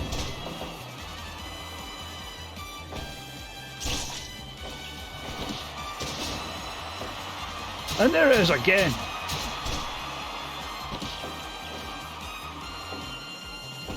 Although we came up with a reasoning in 2K for someone that had the Poison Mist as a move. Because you know how when it was like an actual move rather than an ability, like it wouldn't end in a DQ? Yeah. So like the reasoning we came up with for it was that this person's body produces the mist naturally, so it's not a disqualification. And made their nickname like naturally mystifying. Because if there's one thing we love in Super Pro Wrestle, it's bad puns. Oh, death trap! Too close to the ropes though. I'm proud of the explanation as much as I want to die from it, so I accept it. And oh, there's the animal trap. And you know, and Sony did say he was thick, but his skin's so thick that those side shots have not bust him open. The ropes, big forearm there from Rabbit. Thick on the inside, thick on the outside. Lit hammer, but too exhausted to go for the cover immediately. And Rabbit just gets the shoulder up.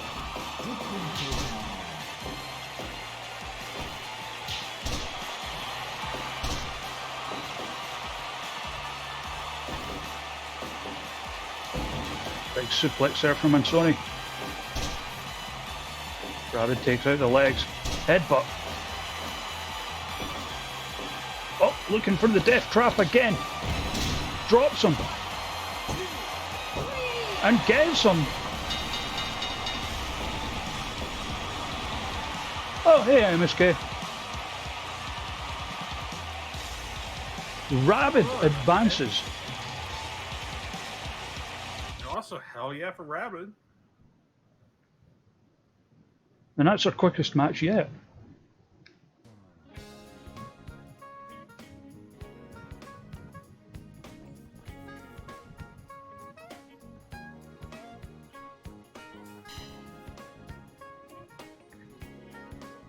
Rabbit will face the winner of our final first round match. Mandy Mayhem versus JRH. Which means we go to the tail of the tape.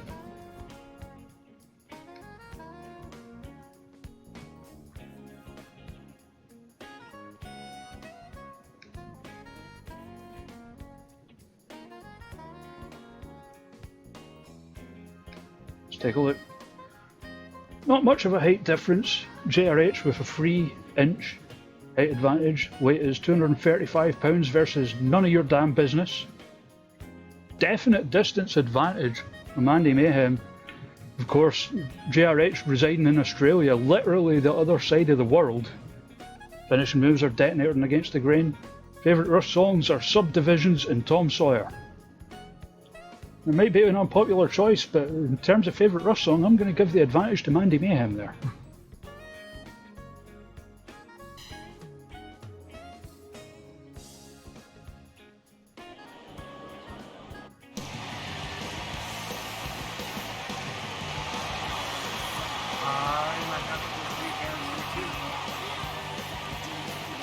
Sorry, what was that?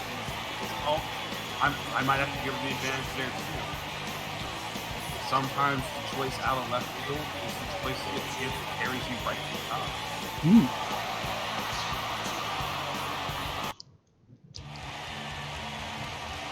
And also, in terms of tournaments, for those of you who remember the first incarnation of Super Pro Wrestle, Mandy Mayhem actually won the tournament to crown our first women's champion. Which I believe was that was the second tournament we ran. Also, I forgot to change the music.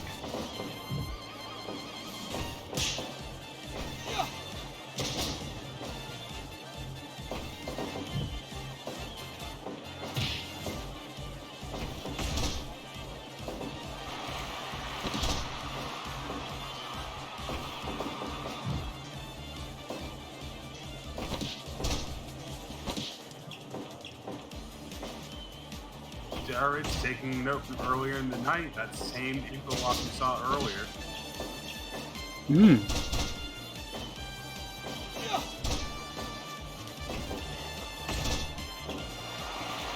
Oh, Fujiwara armbar attempt there from JRH with his Zubaz on.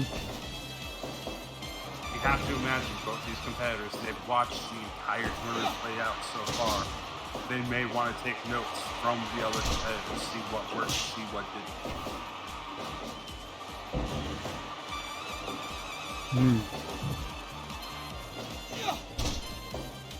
And then, of course, there might be the nerves when you consider that their opponent in the next round was Rabid, who pulled out the quickest first round victory against, let's be honest, a very tough opponent.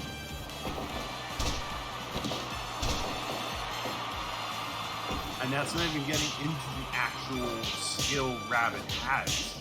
That ferocity he carries around with him. I mean, again, in the original incarnation of Super Pro Wrestle, Mark Ansoni, I believe, and I'm just going off the top of my head here, but I believe he might have been our most decorated, like, in terms of championships and accolades. I don't remember just enough to dispute that, but it sounds correct. Oh, someone followed.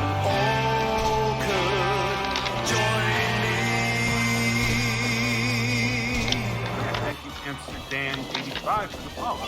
Yeah, very nice of you. Thank you very much, sir. Yeah, because he was the first Gibraltar champion. He was one half of the longest reigning simultaneous champions. He was the Super Pro Wrestle man. He was basically the first Grand Slam champion of like the three main ones. And he won 2 Hyperbowls, which is 2 Rumbles. So yeah, I mean, the only thing that was able to stop his run as the Super Pro Wrestling man was Warbacon.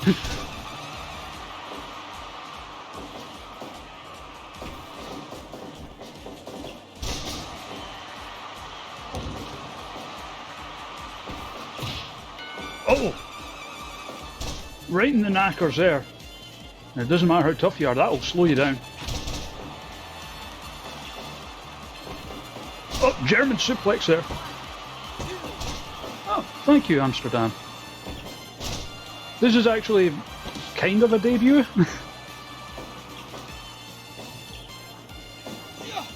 Because originally we were doing all this stuff in 2K.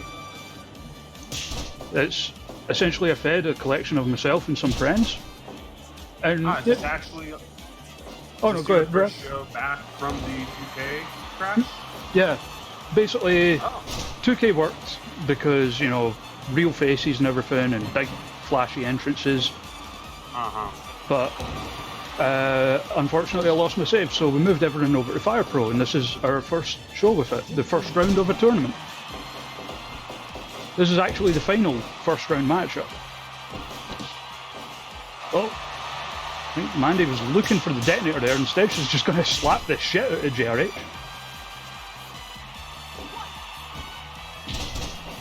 Oh yeah, I mean, I had always planned to do stuff in both games anyway. It was just because obviously there's stuff in one that I can't do in the other, and vice versa. It was just the save crash basically sped things up.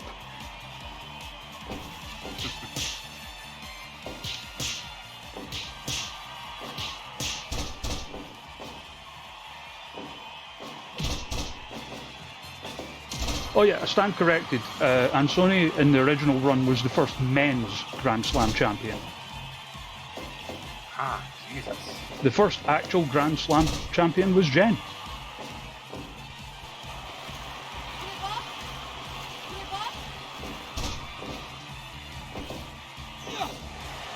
Well, why wasn't she in the tournament then? She missed the sign-up. It was literally a case of I put a tweet out and it was just kind of first come, first serve kind of thing. I was also wondering why my boy wasn't in it, but I must have missed the sign-ups too. Yeah, I mean, I haven't, because, I mean, this is just tournaments just to get back into the swing of things. Sure. The first actual tournament to crown our first champion is going to be, oh, and actually against the grain could be a win here. Oh, no. It's going to be a G1 style one. And I haven't revealed all who's in it yet, but I will confirm that both Jen and Warbacon are in it. So you cut out after confirm for me at least? Sorry? You cut out after confirm for me at least? I will confirm that both Warbacon and Jen are in that tournament. Hell yeah. Basically, all of the former top champions are in it unless they've opted to go for one of the other tournaments. What's her finish? I'll be glad to kick out of it. Jen's finish? Sure, is yeah. Jen's finish is the breaker of chins, discus lariat. Oh. Let's see her break of chins you can't find under a beard.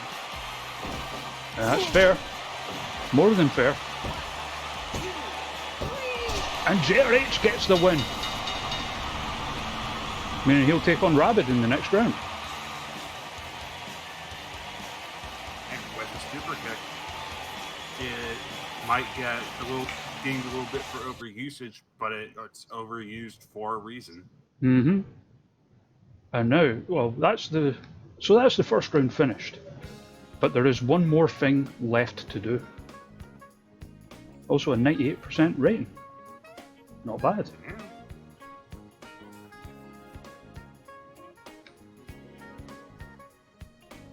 So I'll bring up that screen right now while I prepare this. Now, those of you who remember the practice streams I did on Fire Pro a while ago.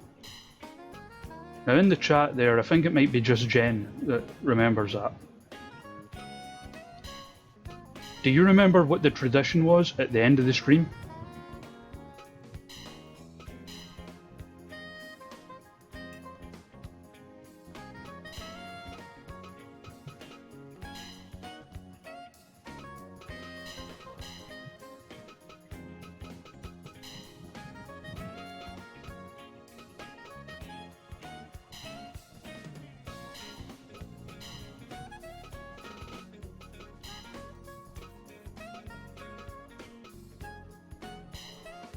So Jen doesn't remember.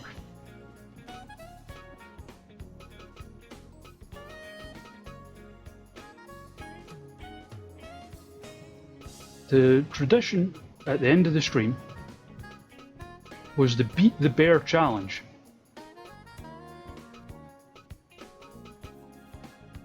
Where we pick a wrestler at random and they go into a shoot fight with a bear.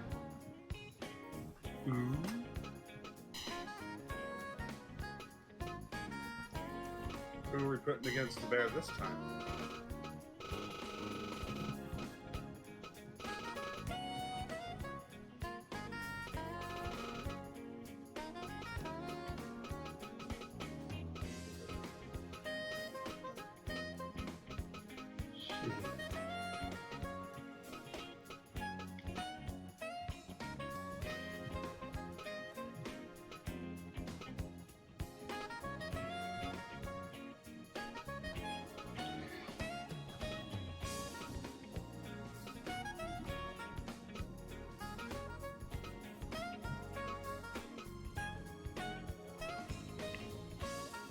Going up against the bear is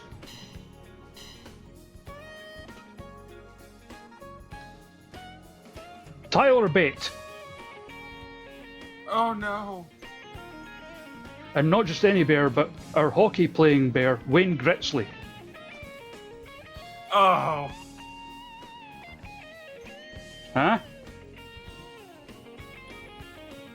Oh, we're gonna see a big strong boy die. Here we go.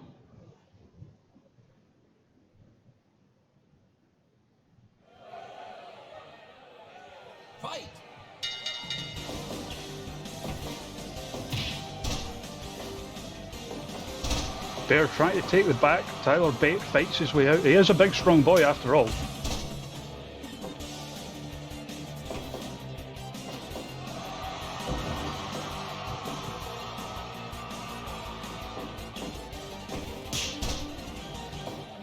But let's be honest, that's a fucking bear.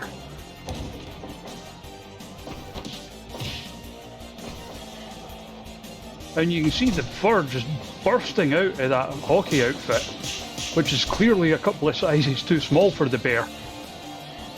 I'm honestly amazed that your Wrangler was able to get it into here. Well, it is a professional bear after all.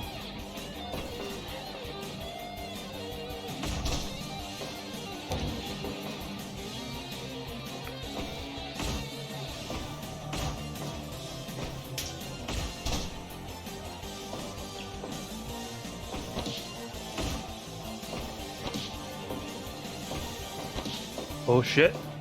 Airplane spin! Giving Tyler Bate a taste of his own medicine.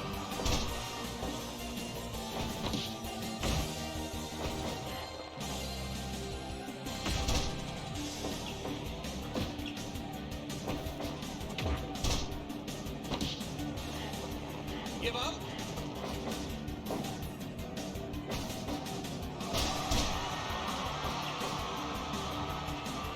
Oh yeah, Chris Hero's here as well.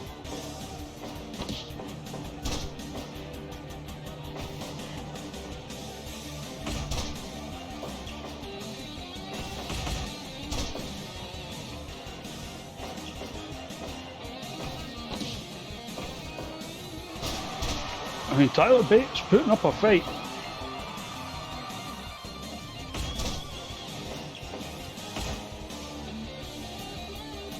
It does look a bit like Rick Steiner next to Hero, actually. Or a bushwhacker.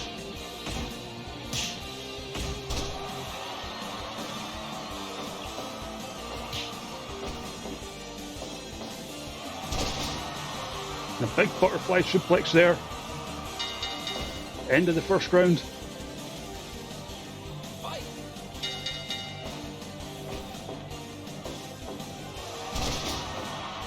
Tyler Bate picking up where he left off. Trying to spam that move, but to no avail. Bushwhacker Rick. Damn it, Rep, now you have to make the Steiners as the Bushwhackers.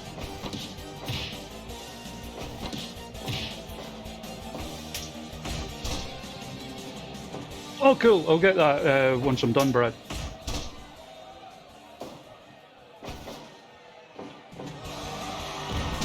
Brainbusters the bear.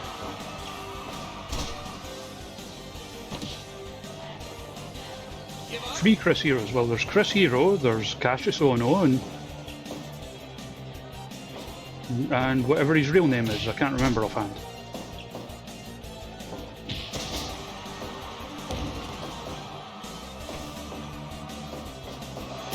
Oh!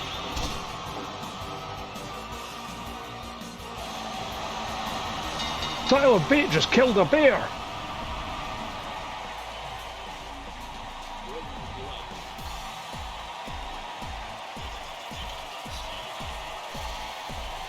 Yeah, call Peter.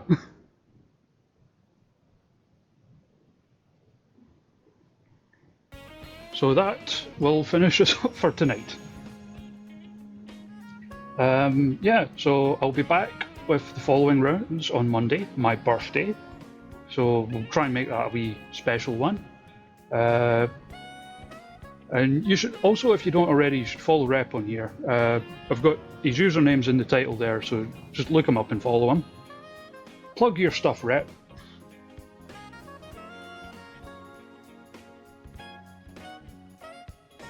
Rep? You must be away from the mic. Oh well, so I'm going to head now, but yeah, Repalec on here, on Twitter and everything else. You should totally check out his streams. They're very cool. Be back on Monday. Oh, there you go. My Discord fucked up. I should have noticed when I stopped hearing the echo.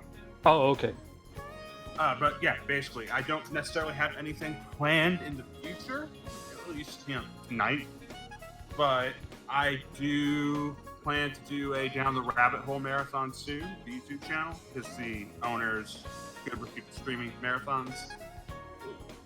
I should get back to streaming Final Fantasy VIII later next week, and I do plan on doing a midnight release for 2K20 on the 22nd. And I mean, anyone who follows me on Twitter, and both the Twitters are below, like my own one and Wrestling Without Context. Some of you will have noticed me and Rep have a sort of, until my 2K fucked up anyway, had a sort of ongoing challenge of making absolutely dumb shit in that game. Mm-hmm.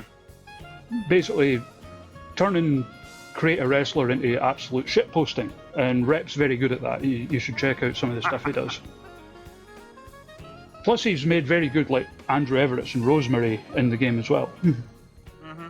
I actually did announce just recently that I'm planning on doing packs, quote unquote, quote, whatever, for 2K20. Oh yeah, because you're doing the multiverse stuff. Yeah, the first one's going to be Masters of the Multiverse, which will be Rosemary, Courtney Rush, Allie, Andrew Everett, and Officer Mickey, all from the show and wrestling. And I'll even give you a little exclusive here. My second pack is going to be a Black Label Pro pack. So far, it's planned to be Ethan Page, Kobe Durst, Josh Alexander with Page to be the North, Warhorse, and Gary J. Warhorse, the get to your bed guy. Yeah, he's got a lot of those videos just like, oh, winning 2 world titles won't get you your kids back.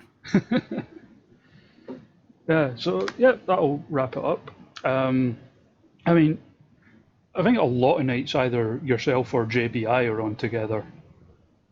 Yeah, so, we try to do like at least something fairly simple to, not simple, similar to, not necessarily full time, but we like to be on most nights. If JBI, not me, him, if not him, me. JBI is Rep's most common streaming partner. You can follow him here. It's JBI, like JAYBEEIYE. They usually stream together. Stuff like, your Final Fantasy. There's the link there. Stuff like your. Yeah. Obviously, he joins you for the Final Fantasy stuff, and you do like Smash Brothers and Tony Hawk and shit together. Yeah, 9 times out of 10, if we're available, we'll be backing up the other one in the call. Yeah.